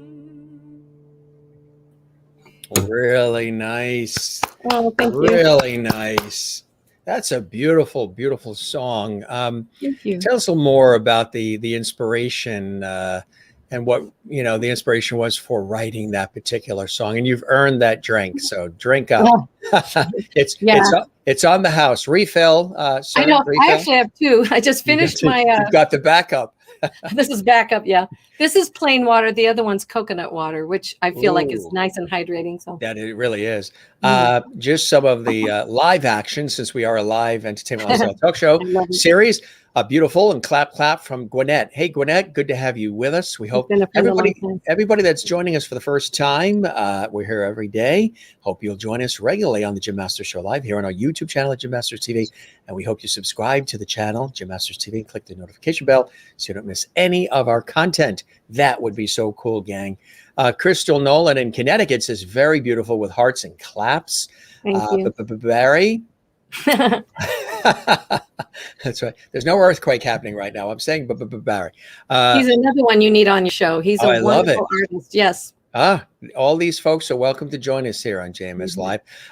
He says the sound came across very well balanced and lovely. Perfect. We love that. I hope so. I always wonder. Yeah, you never know, right? It's not exactly the same as being on stage or television, radio. An awesome voice. So beautiful from Ann Wozniak in Jacksonville, Florida. And Alessandra in North Carolina. Talk about inspiring young minds. I had my 14-year-old listen, and she loves it. Yay. Christine, and also in North Carolina, Tamara, your voice is so pure and such beauty in the lyrics. Love it. Mary Bishop, such a beautiful song with a beautiful voice. She's in Pine Island, Florida. Kathy Short in Cleveland. Claps, hearts. You got the green Irish hearts there. And Joe Megan B's in the house. Good to see you, Joe Megan B. Wow, and amazing. And Alessandra says, that is so beautiful. We love that. Carla watching in South America and Brazil, one of our regular lovedies. Tamara's song premiere on the Jim Masters Show Live for all the lovedies around the world. Thank you. Loved it and beautiful. Yeah, kind of like a world premiere here on our show. People hearing it for the first time. So we appreciate you doing that. So Carla, you're reaching out to Brazil, and Carla's loving it in Brazil. So wonderful. she'll spread the word in Brazil. What beautiful words and you sound lovely. You got the claps and hearts and microphones and guitars from Merlin in Canada. And Juanita really likes it when she goes, wowee. Wow, I She's love in it. South Africa, and she goes, wowee. Beautiful voice, and love the song with claps and all kinds of cool emojis. Freewheeling. She says, what a gorgeous song. That's Karen. Sherry Larson. Beautiful song and voice, and she's one of our faithful regular viewers and lovedies as well. But Barry says, you love when I say that, right? Should I just say Barry? He works so hard typing all those B's, and I'll just say the whole thing. It's like that Bad to the Bone song. Who sang that? That's what it is. Yeah, who sang that song? I forgot his name. Yeah, remember that? Right. Somebody will chime in with that. Actually, Karen will. I saw him in concert once in New York. So the Once audition. Because he wanted you to talk about some of the Broadway after you. She has another song coming up as well. She's going to surprise us with, but maybe a little of that story as well. Yeah. Well, I just love that musical. I loved the movie, and someone who I know saw the off-Broadway version of Once and was like, Tamra, have you seen this? So I went to see the show, and I went, oh my God, I need to do that. But for the audition, I had to play accordion, piano, guitar, violin, and viola. Not only just violin to viola, they had me transpose the violin part onto viola. It was insane. Like, holy cow. Yeah. And and I practiced. I had to play and sing at the same time. So I did a really good job. But, when they go, thank you very much, and you leave the room, I left the room, and I thought I had a big L on my, which was funny. You think after you do all that, I was just going, oh God, I wish I had done better. Cause he had to be hard. There's like 100 people and they only needed 2 people. You know what I mean? So that's the reality. So I'd gotten all the way to the lobby, and I realized I'd forgotten something upstairs. And, I was like, oh, I don't want to have to go back up there and have them think that I'm going, oh, what about, whatever. I was just going, oh crap, I have to go back up. Luckily, I saw the casting director, and I was like, gosh, sorry. And he goes, what? You're amazing. And it was like, yeah, why do I do that to myself? I just played 5 instruments. Yeah, that's heroic. Yeah, that is heroic. Transpose and sight read on the spot. Come on. and still not good enough for her, because she's going to do 12 instruments next week. Yeah. And I had to laugh at myself while juggling. Yeah, I wanted the job. I wanted it so bad, but I think it's funny because that was really for an understudy part. It was like I'm scratching and clawing to get second place, Yes, right. But that's the reality of the theater biz. You just want to get the job. You need a job. The answer's coming in. That's right. George Thorogood was Bad to the Bone. Yeah. Oh, Paul great. And Sherry and Freewheeling, Karen. You got Dan it. Brody's in the house. Yay. Nice to see Dan you. Brody. Yes. Dan says, Tamara, it's wonderful to see and hear you again. Be well, darling. Welcome, Dan. It's nice to have you here on the Jim Masters Show Live, Entertainment Lifestyle Social Series. Jane in Sweden is still with us, where it's late into the hour in Sweden. Wow. Hearts and claps and all kinds of cool things. You have another song you want to share for the lovedies around the world, huh? I will sing my song. Thank you for doing that. Yeah, absolutely. I have a song called Eden Will Bloom now that's funny because the first song I sang, I kind of wrote for my nieces, and this is written for a couple of my nephews who are about the age of 18 and 19, and they had signed up to go into the Army. And I just was like, it was at a time where I was on the road with something, and everyone, Fiddler, I think I was on the road with Fiddler. Fiddler, yeah. And everywhere I was going, I was seeing 2 faces on the front pages of people who had perished in the war. And I was just like, not my 2 boys, not mine. You start thinking, right. And I was like, there's nothing I can do. I think it's honorable for them to want to sign up and serve the country, but I was like, not my boys. So I thought, well, I'm going to write a song that I hope will be like a prayer to bring them home. And it's just called Eden Will Bloom. And it's actually my wish that there would be world peace and that Eden will bloom again. It's that, you know. And what's beautiful too, and we've had these conversations on this show and elsewhere, like these songs, you have specific loved ones in mind when writing them. But one of the beauties to art of all kinds, whether it's a painting on the wall, sculpture, television, movies, films, whatever, people then, music, people tend to make it their own. So written for with the nephews in mind, but then there's certain elements of the material where they then, the listener, the consumer, the lover of the music, then makes it part of their story and they make it their own. Isn't that cool? I bet over the years you've heard people tell you about material you've either performed that's others' material or material you've created, and how they have adopted it as their own, and how it impacts their lives in such amazing and deep ways, right?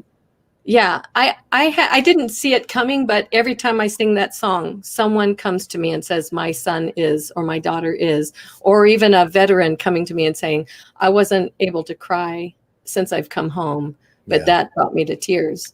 And I feel like, okay, it's serving a purpose beyond what I ever imagined it. I was just saying, please bring my boys back. They're both home safe. They're good, but boy, and it was interesting because I did a concert once and they were all sitting on the front row, and I totally, you know how life goes on and you forget about it. And I went to introduce the song and I almost lost it because there they were on the front row. And I'm like, I'm singing you this song that I wrote about you. And I'm like, oh my God, Sometimes life has a way of presenting things that way, and you couldn't script that, right? Couldn't script that moment or those feelings. You don't even see it coming. I think, for me, I just do what comes to me, it drops in and. Right. And, this makes me think of actually somebody else who was a guest on the show, and I encourage folks to go back and watch the episode in our YouTube archives at Jim Masters TV, because you're triggering that thought when I had the conversation with Melissa Manchester. She was on, epic, amazing, wonderful person. She was a guest on the show. We had an awesome conversation like you and I are having.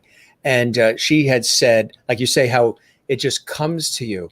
She illustrated that a little bit for her, because she says sometimes, she'll be in her home and a thought will come. It could even be a dream, maybe you're napping or you're waking up out of sleep, or you're just, something triggers this aha moment. And she feels that you got to capture it right away. So she will run to the piano. She'll press record on a recorder and start just playing whatever is coming through her, like she's a conduit, a facilitator of the energy, and it's pouring out of her, whatever it is. And she's recording it because she wants to capture it in the moment, and she's working it out on the piano. And then sometimes it turns into a magnificent song. Do you do that too? When you're getting this real solid inspiration, do you, run to paper and pen or to the guitar or what have you and work it out? Yeah. There's been times when I've been driving and I'm like, can't you see I'm driving? I wrote the last part of a verse on I had just like a receipt from something. I was looking for paper and a pen, and I had like a broken pencil, and I was like scribbling, trying to get the words, stuck in traffic. And I was like, but I finished the song. But yeah, I take my phone everywhere now, and I can, where I get most of them. I'll get in the hot bath. I'll be sitting there for 5 minutes and I'll be like, oh, really? So I'm like, hey, Siri, take down a note. So she's about to take a note. She's used to it. So just so you know, for future reference, folks, you might be listening to a song from the wonderful Tamra Hayden that was written in her bathtub. It's like, you know what I think it is? It's because it is when I'm either about to drop to sleep, it's waking from a dream, it's in the bathtub. Yes. What is that? It's when you're into the state of quiet. It's when you can finally hear. And I think that's what it is. It's just, so get into that state more often. Be more relaxed more often. Yeah. Are there certain times of the day where you're more creative than others? Are you a night person when the house is quiet? I am actually. Yeah. Yeah. I'm not really a morning person, although when I wake up early and I get to see how beautiful it is, I'm like, why don't I do this more often? Right. But, being a theater person, I think it's just trained me. The hours. If I've had enough sleep other night, like if I've really had a good night's sleep, then I can stay up all night the next night because I'm like, I'm refreshed. And I have to go, oh, it's getting light outside. Maybe I should go to I've done that too, even working on this show and elsewhere. It's like, here comes 5:30. The birds are already chirping out the window. That means that the world is waking up, but I have yet to go to bed. Wait, something needs to change here. Yeah.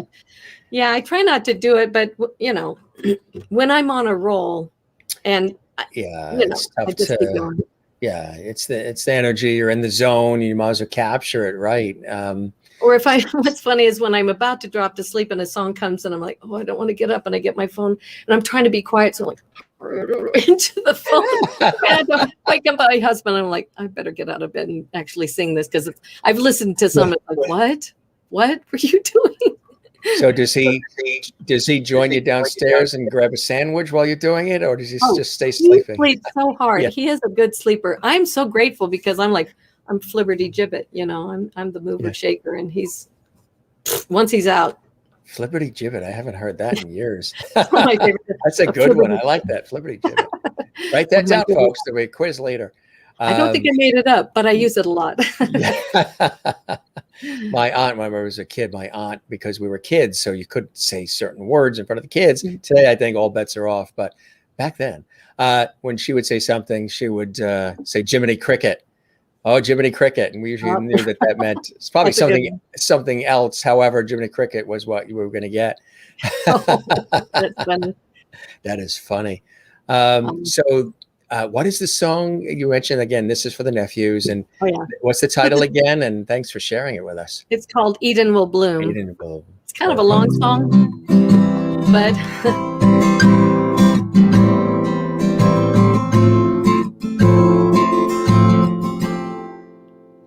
here I am on the far side of Eden.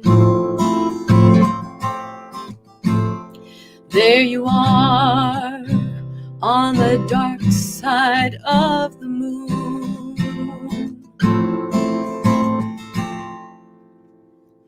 I reach for you, but my arms won't go the distance. I reach out, but I can't reach you. I can't reach you. No. La da da. And I always tell people, sing with me. La da da. For world peace. La da da. La dia. La dia. La da da. La da da. La da da. La dia. La dia. 'Cause there you are, a mirage in the desert. Here am I, lost without a clue.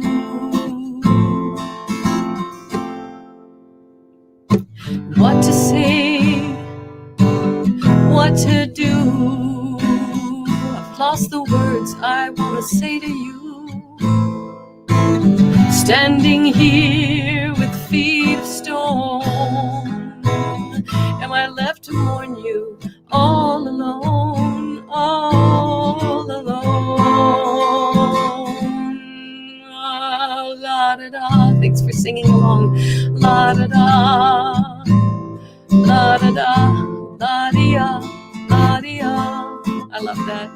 La da da, la da da, la da da. I love it. La da da, la da da, la dia, la dia, la dia. I reach for you, but my arms, thanks, won't go the distance. Yeah, I reach out, but I can't reach you. Oh, I can't reach you, no.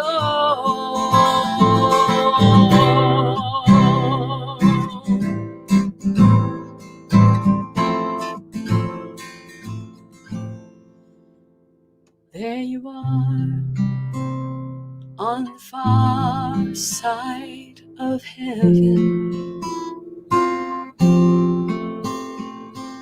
here am I in our dark and lonely room.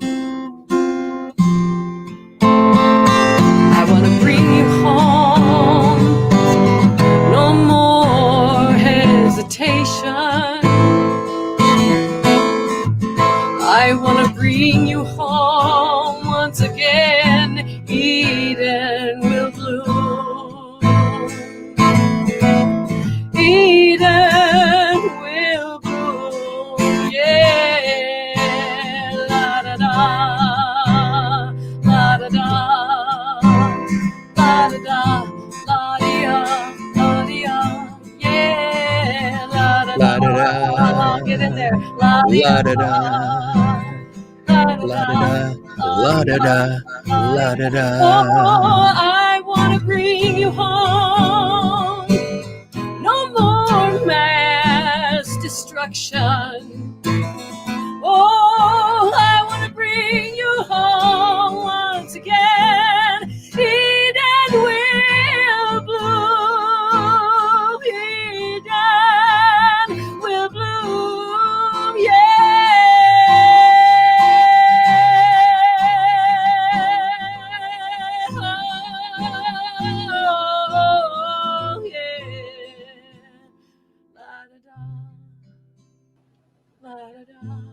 La da da, la da da, la da da. Peace. Peace.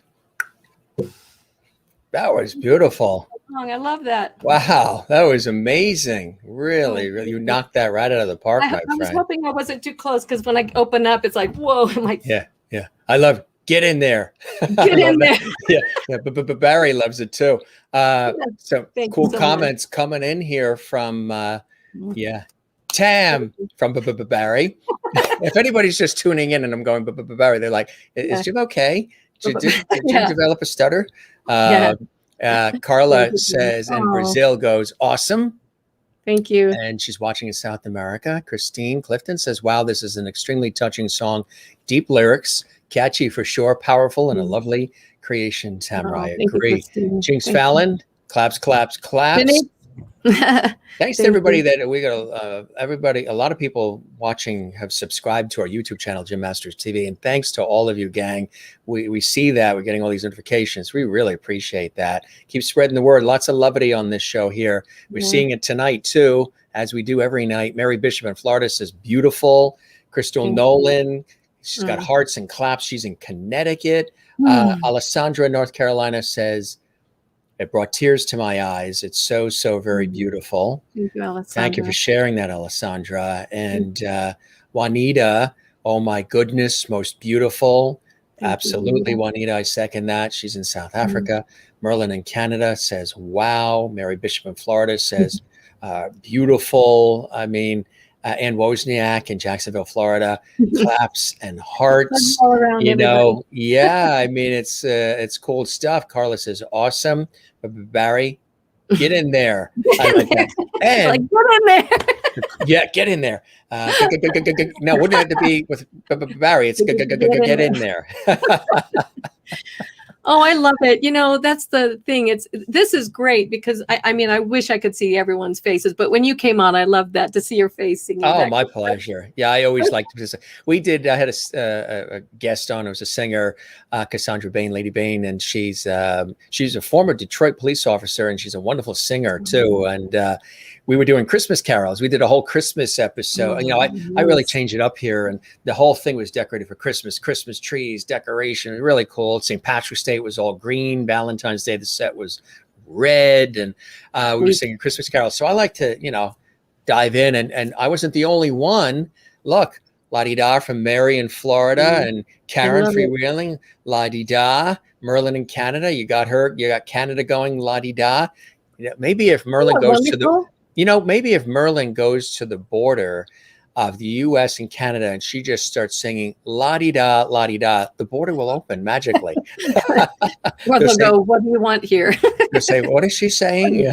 La-di-da. Carla in Brazil, la-di-da. Yeah. And Alessandra, la-di-da. They were all singing along here, but Barry was even in on the action. He got in there. Karen got in there. Jane in Sweden still can't believe 5 instruments. She goes, wow, which is amazing. Juanita says, got goosebumps on my goosebumps. Really powerful song. Alessandra says, big hug to Tamra. No, thank you. Moving and beautiful from Freewheeling. And Merlin says, this is an extremely lovely show tonight. She's thanking you as well.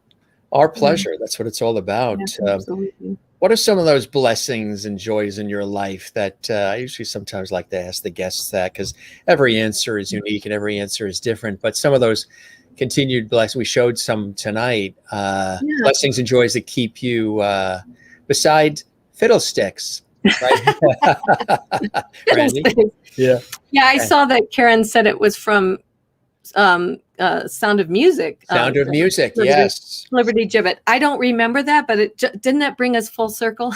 That brought us full circle, exactly. I think, there was the comment about the Sound of Music. And as Alessandra in North Carolina said, Liberty Gibbet are words used to call Maria by the nuns in the Sound of Music. Yeah, there you go.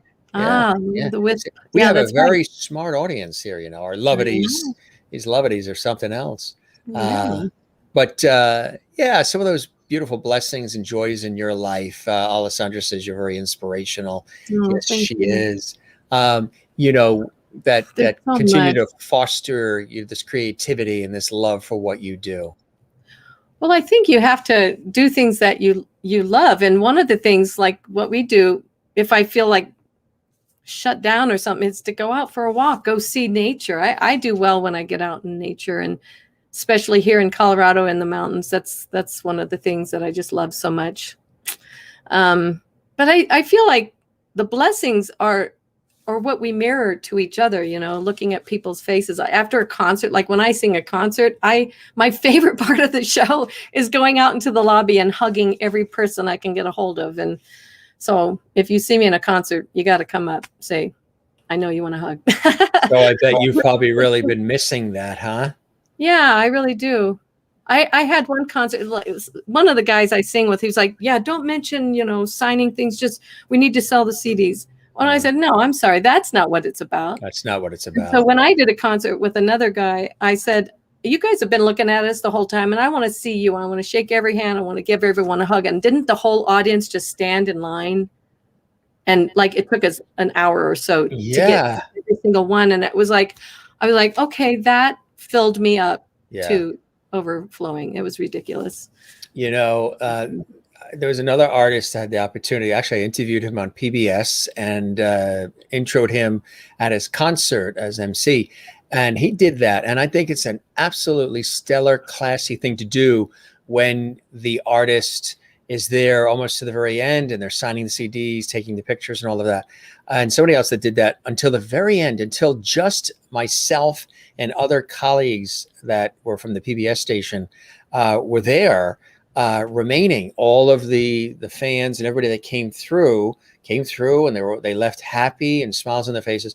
And that is jazz trumpeter Chris Bodie, who's a class act as well. And he did that too. And that reminds me of what you're saying. That's key, because you acknowledge and appreciate and value those who take the time to buy the CDs, get the tickets and come to the concerts, right? Absolutely. I wouldn't have a job if people didn't like what I was doing, or if there wasn't some sort of connection. And I'm telling you, some of my favorite things are like house concerts or smaller venues where you're really close to the people you're singing to, and they're singing, you're just mirroring back all this love. I would rather do that than a huge venue. Although, whatever, I'll take it all. But at this point, right, anything. And you're mentioning again, there are some things that are, I love this. Alessandra says that tune she can't get out of her head. I still hear it too. I still hear it. Yeah, it's one of those. That's a good sign. Absolutely. There's a beautiful video a friend of mine helped me create of that song. If you would check it out. Perfect. Yeah, if people want to check more out, website, things of that nature, where can they go, my friend? TamraHayden.com, and that basically has everything on it. So my name, TamraHayden.com. .com. Yeah. And you mentioned there are some cool things that are coming up. Again, you know, if somebody's watching this a year from now, that might not be the case. They'll be past that, but there are some cool things coming up, huh? Yeah, well, I'm going to be on Spotify. I am on Spotify. Yeah. So, you know, if you want to hear what's coming down the pike, July 16th is the next one coming through. And then probably at least one a month. I might do a couple of small EPs, 3 and 5 songs, just because there's a lot of new songs. A lot of people are putting out new songs right now because of the pandemic. That's all we did. Right. Yeah. The fun thing for me is I just learned how to do it myself, use Logic to produce my own songs. So this one is the first time I've produced, played everything, and put it out myself, which was a big deal. And for those who are not familiar with that software, Tamara uses Logic all the time, but we're talking about a particular software, right? Yeah, sometimes Logic, sometimes just throws it in the air, and wherever it lands, right? Yeah. There's a recording software that's free called Audacity, and someone said, "Do you use Audacity?" And I'm like, yeah, that's my go-to. I'm audacious. I was just about to say, isn't that a cool name? My God, do you have Audacity? Do you have the Audacity? Absolutely. That is, Randy says perfect, and look at all the emojis. I know, I love that. Randy, what a sweet, he came to a concert. I hadn't seen him for years. We went to college together. Did you? Love you, Randy. Thank you for being Christine, here. Lovely hugs as well. Definitely, you're one of our lovelies. Now, we always say to the guests, you know, there are Emmys, Grammys, Oscars, Peabodys, Tellys, all these great awards for the things we do in our career. Oscars. Yeah. But when you get a lovity on the Jim Masters show live, I bet your feet are tingling right now, aren't they? Woo! Everything. Yeah, everything's tingling. No, totally. I love that. And I'm thinking, I need to write a song for you, the Lovities. I'll work on that. I like that. Yes. Alessandra says the best word is a lovity. You know, and it was funny because I was saying for the longest time that when that word lovity slipped out of my mouth, because I was saying light, love, and levity. And the lovity comes from love and levity. And it slipped out, and I kept saying it was an accident. It was an accident. Everybody just has said, Jim, it wasn't an accident. It was meant to be. It's sort of the vibe of the show. And so, I love that. So it wasn't an accident. It was meant to be, I guess. Thank you. Anne says, thank you, Tamara, for such an awesome Saturday evening. Very meaningful to the fans when the artists come to the lobbies after the concerts to meet everyone. Yes, I agree. Yeah, Jane's still loving the songs. It's still in her head. Absolutely beautiful songs. So that's check her out on all the platforms, gang. You'll be able to get you know, the material as well. And cool stuff, my friend. Really. Thank you. Over the last year, obviously, we've been through a lot of stuff and things that we could never have thought. You know, I say the only people that could have scripted all the things that have happened, pandemic, everything else in the last year would be Stephen King, Steven Spielberg, and Rod Serling from The Twilight Zone. That's about it. What are some things you learned, some teachable moments, and how has it changed you, and maybe even changed your art form as well, maybe enhanced it, enriched it?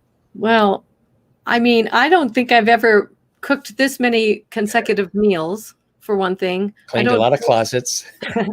I did some of that. And I mean, it's hard to see my hair here, but I really grew my hair long. It's the longest it's ever been. And you probably can't. Oh, I'm going to stand up on here. Look at that. Look at my hair is crazy. Wow, long. You topped me. I mean, mine made it to about here, and then we had to say, I started with a bob. And then it came that far down. Wow.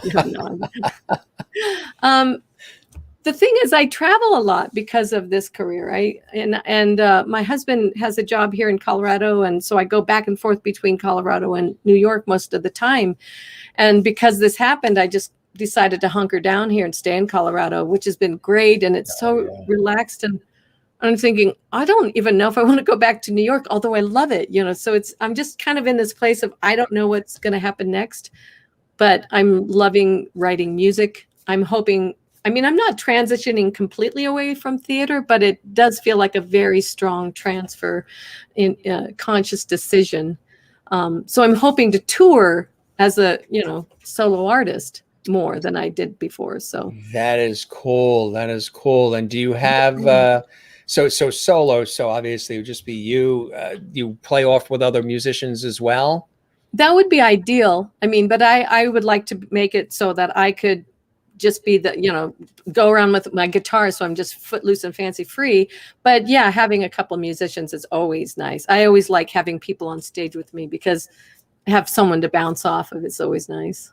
Yeah. So we'll see how it plays out, A couple of people did ask some of the favorite places. Are there venues on your bucket list, and even things that you'd like to do beyond all this incredible stuff you've done already, Tamara, that are on sort of the Tamara bucket list?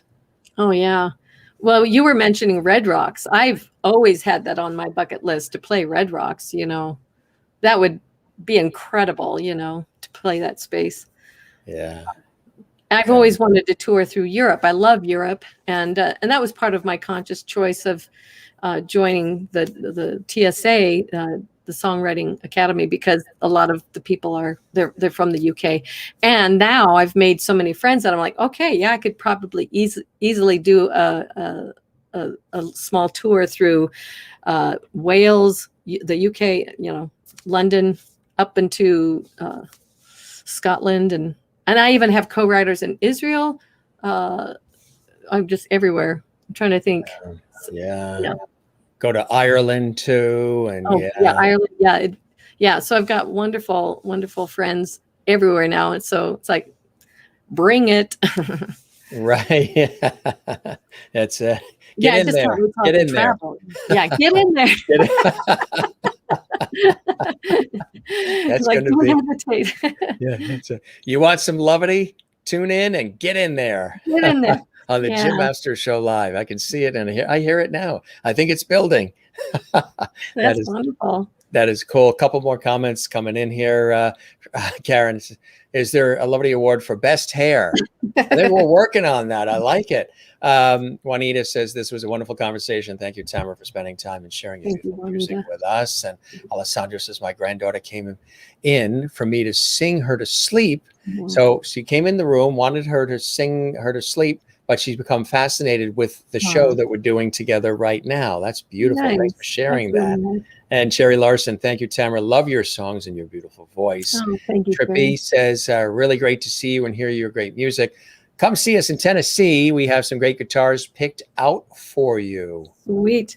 They're just great. They all play. The whole family plays that is banjos cool. And mandolins. It's amazing. Love to have them on. We can showcase them. Contact us. JimMastersTV@gmail.com is our show's email address.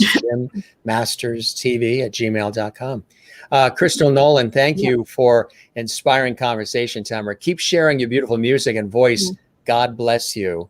Thank you, Crystal. Very beautiful. She's watching in Connecticut. And you've got to come back, Tamara, with more songs. So already wants you back on JMS Live, Alessandra. That's really, really beautiful as well. And Christine says, thanks for sharing all your stories, hearing about your incredible career. I enjoyed all your lovely songs. Thanks for singing live for us, too. Enjoy the conversation. Lovely to you, Tamara. From Christine and really from all of us. Tamara, you inspire me to write a few poems. Oh, great. Isn't that wonderful? terrific? I want to hear them. Merlin in Ontario says, thank you, Tamara. You're so down to earth. A love from Canada. Love from Canada. Wonderful. Thank you, Tamara. You're pleasant and adorable. From Carla in Brazil and South America. And Mary, thanks for the wonderful conversation and beautiful songs. You know, somebody else that's my sidekick here that also just wants to wish you well and continued success. Kathy in Cleveland, such a delightful evening. Thanks for being here tonight.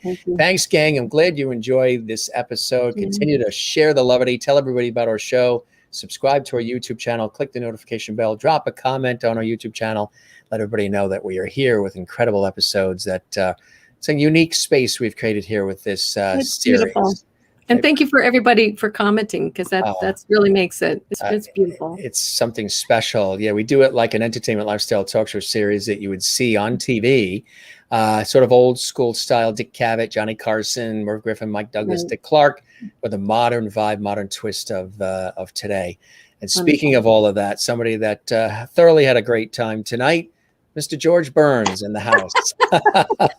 Everybody They love it when I whip this out. They're like, yeah, he's sort of my sidekick. He's here every night with his cigar, with his hanky, with his bow tie, and there he is. He said, you did a good job, kid. Get in there. Thank you. Thank you.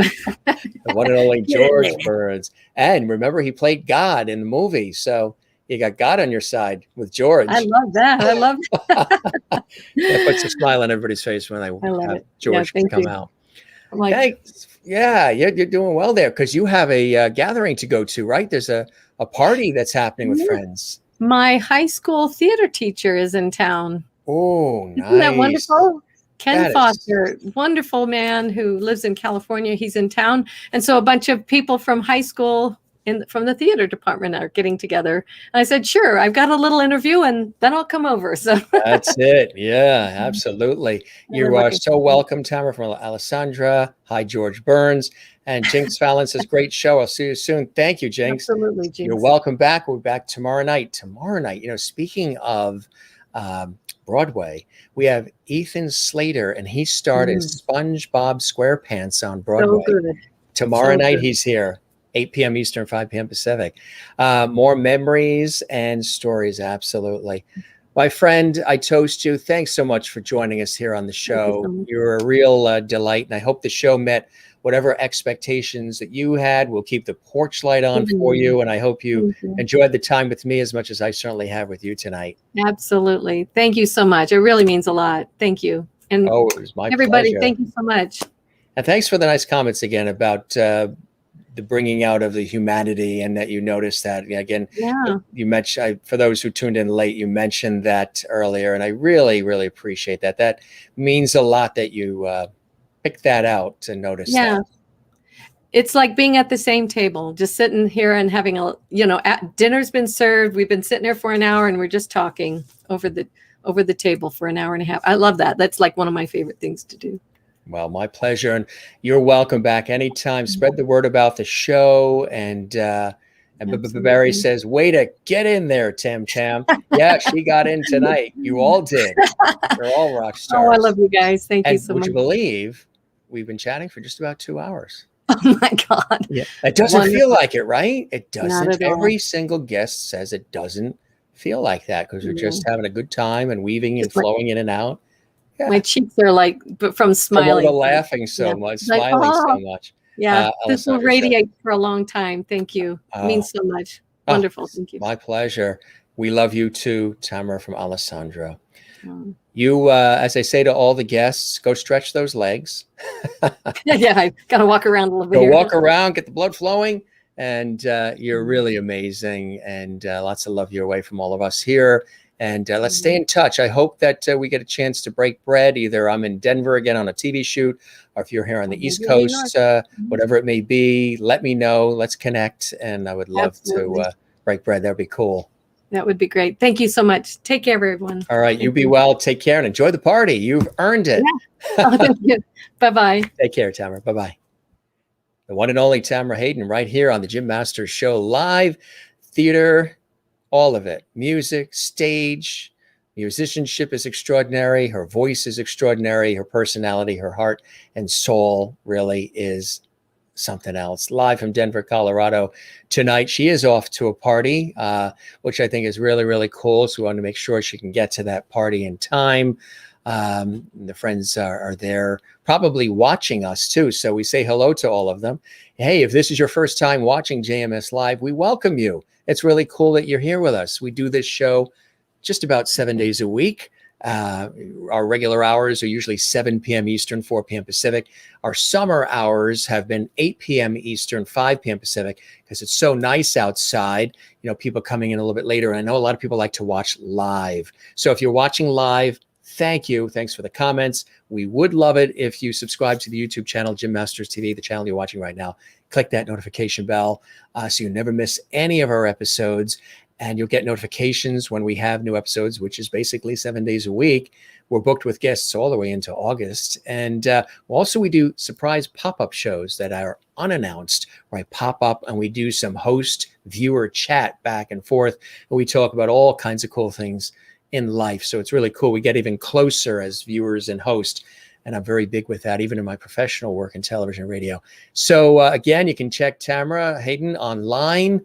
Look for all the new music coming your way and our ways. Some exclusives there with some cool songs that she's got coming out, and very special reasons for those songs. And she shared them exclusively here on the Jim Master Show Live. And we thank her for that. Really cool stuff. You know, we also have a Facebook group for this show called JMS Live Lovity Hall.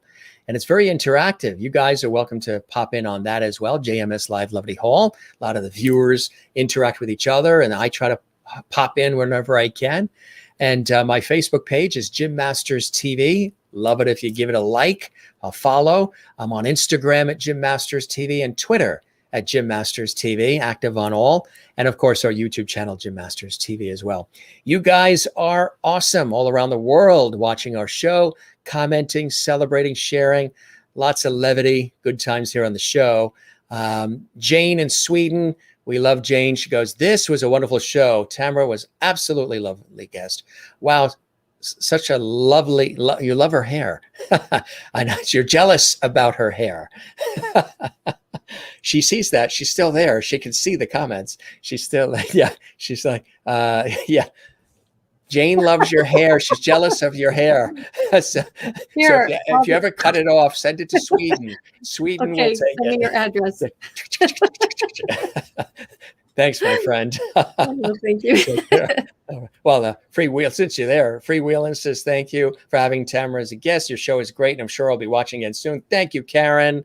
Kathy Short, gotta run. My grandson is calling. Catch you tomorrow. Juanita in South Africa. What a delightful guest, Jim. Love Tamara and her music. Have a great night, everyone. Sherry Larson. Thank you, Jim. Goodbye, everyone. Have a wonderful evening and day. And Alessandra says, you know, talking and listening to people with similar things in common really helps the spirit. I agree. Mary Bishop, good night, everyone. Take care. Good stuff. Good stuff. And, Carla in Brazil. Do I have to say that this was a stunning show tonight? Thanks, Jim, for bringing us wonderful moments. You made my Saturday night. Carla, watching in South America and Brazil. Beautiful. Good stuff. Good way to wrap, huh? You have a good night, and you take care, my friend. All right? Yeah. Bye-bye, and be well. Take care. Once again. And that's what you call an encore. You know, if she was performing on stage, that was the encore. She came back out, saw some of the comments. That's the encore. Thank you, Tamara. We love you very much. And Jane, thank you for the great comments as well. And she may chop off the hair and send it to you in Sweden. There you go. Thanks, gang. Just want to let you know we've got an amazing guest tomorrow. Yeah, I'm talking Ethan Slater. You know him as Broadway's SpongeBob SquarePants and much, much more. He's a brilliant actor, singer, composer, writer. He is with us tomorrow. Ethan Slater, Broadway star. He's with us tomorrow, 8 p.m. Eastern, 5 p.m. Pacific. If you want to watch the show live and participate in the live show, you can always watch this on the archives. That's right. Every episode of our series, since just about day one, is archived on our YouTube channel. You know who's also joining us next week? Joyce Bulifant, the amazing Hollywood legendary actress, television, film, stage. You better believe it. On all the game shows over the years, so much more. She wrote this cool book, riveting book, My 4 Hollywood Husbands. The incredible Hollywood legend Joyce Bulifant's going to be with us. On Monday, we have a very special guest live from Los Angeles. This is Fox LA meteorologist Maria Corban Whitesell. Now, of course, people know her in Los Angeles as being on KTTV TV, Channel 11, Fox LA as a beloved morning meteorologist. She also wrote this very moving and poignant book about surviving loss and grief, because her husband had passed away, in an unexpected way in terms of the illness and prematurely. So she's been dealing with this, and she shares some wonderful, poignant moments in the book. And she's here on Monday. That's right. Maria will be live from LA on Monday here on the show, and we really look forward to that. It's going to be Absolutely incredible. 1 week from tonight, you know who's with us? You know who that is? That's David Osmond. That is the nephew of Donnie and Marie Osmond. He's coming on the show next week live. He's the son of Alan Osmond, brother of Donnie and Marie Osmond. He's going to be with us. We have celebrity Hollywood illustrator and caricaturist and animator Henry Lamar is coming on next week as well. He just did an incredible caricature illustration on Fred and Ethel Mertz, Vivian Vance, and William Frawley from I Love Lucy. He has done much with Lucille Ball, Desi Arnaz, and so many others. He's extraordinary. He's going to be with us as well next week. Coming up a week from this Sunday, oh boy, we have another incredible guest. Yes, this is Mairead Healy. She's going to be with us too. She's an extraordinary Irish singer and songwriter and performer. She's going to be here on the Jim Masters Show Live. Sue Matsuki, a brilliant singer and performer, of course, is going to be here this week as well, live from New York. She's going to be here. And these are just some, we're just scratching the surface of some of the guests who are coming up right here for you on the Jim Masters Show Live, which of course is absolutely cool. So again, you can see all these on YouTube, and you can see all the upcoming episodes on YouTube as well. Just want to quickly remind you that if you want to see this episode again, you can in its entirety, and feel free to share the link to our YouTube channel. 24/7, 365, all the episodes of the Jim Masters Show Live are on our YouTube channel, including this episode. You can check it out and enjoy it and share the levity, as we say. Speaking of that, gang, we always say on the show, when I remember, don't forget to smile. Really important, you know? Smile and share. It's the best contagion out there. Don't forget to share the levity. Hair a little shorter there, than now. Don't forget to share the levity, and don't forget to find your Zen place. Mine is the ocean, because we live here on the East Coast in the Northeast, and I grew up near the ocean, and we're here along the coast in the Northeast, just a couple blocks from the ocean. So I swim, surf, boogie board, sail it. The ocean is definitely a Zen place for me. But the number one Zen place is time with loving family and friends. Nothing tops that. Also, my work in television and radio and film and stage over the years, that's another Zen place for me as well. You know, just like Tamara was saying, she loves what she does, all aspects of it, and she shares it, you know, with the world. So share those talents, and everybody is welcome to this show. It doesn't matter your zip code, your income, your height, your weight, political beliefs, religious beliefs, gender, any of that. This is a talk show. This is an entertainment lifestyle talk show. Everybody's welcome to join us and have a good time with us. That's right. No prerequisites needed. Anne says, awesome show. Good night, Jim and lovely family. SpongeBob, my favorite character. Well, Ethan is here tomorrow night. And Jane from Sweden says, good night, King Jim. Thank you very much. You have a good night, Jane. You have a good night, Anne. Great night to you as well, Alessandra. Crystal in Connecticut. She and I met when I was emceeing a Chicago concert, you know, the band Chicago. I had an opportunity on behalf of PBS to welcome them on stage, and Crystal and I met. She's a wonderful person as well, and a big fan of our show, and we love that. Really nice. And Juanita is on leave there in South Africa, spending 2 nights at a wine farm without wine. So are you whining about the fact that there's no wine? Because you're in lockdown. I know Africa is having a tough time. South Africa there. Hope the Wi-Fi is good, as the show tomorrow looks like fun. Yes, we'll keep.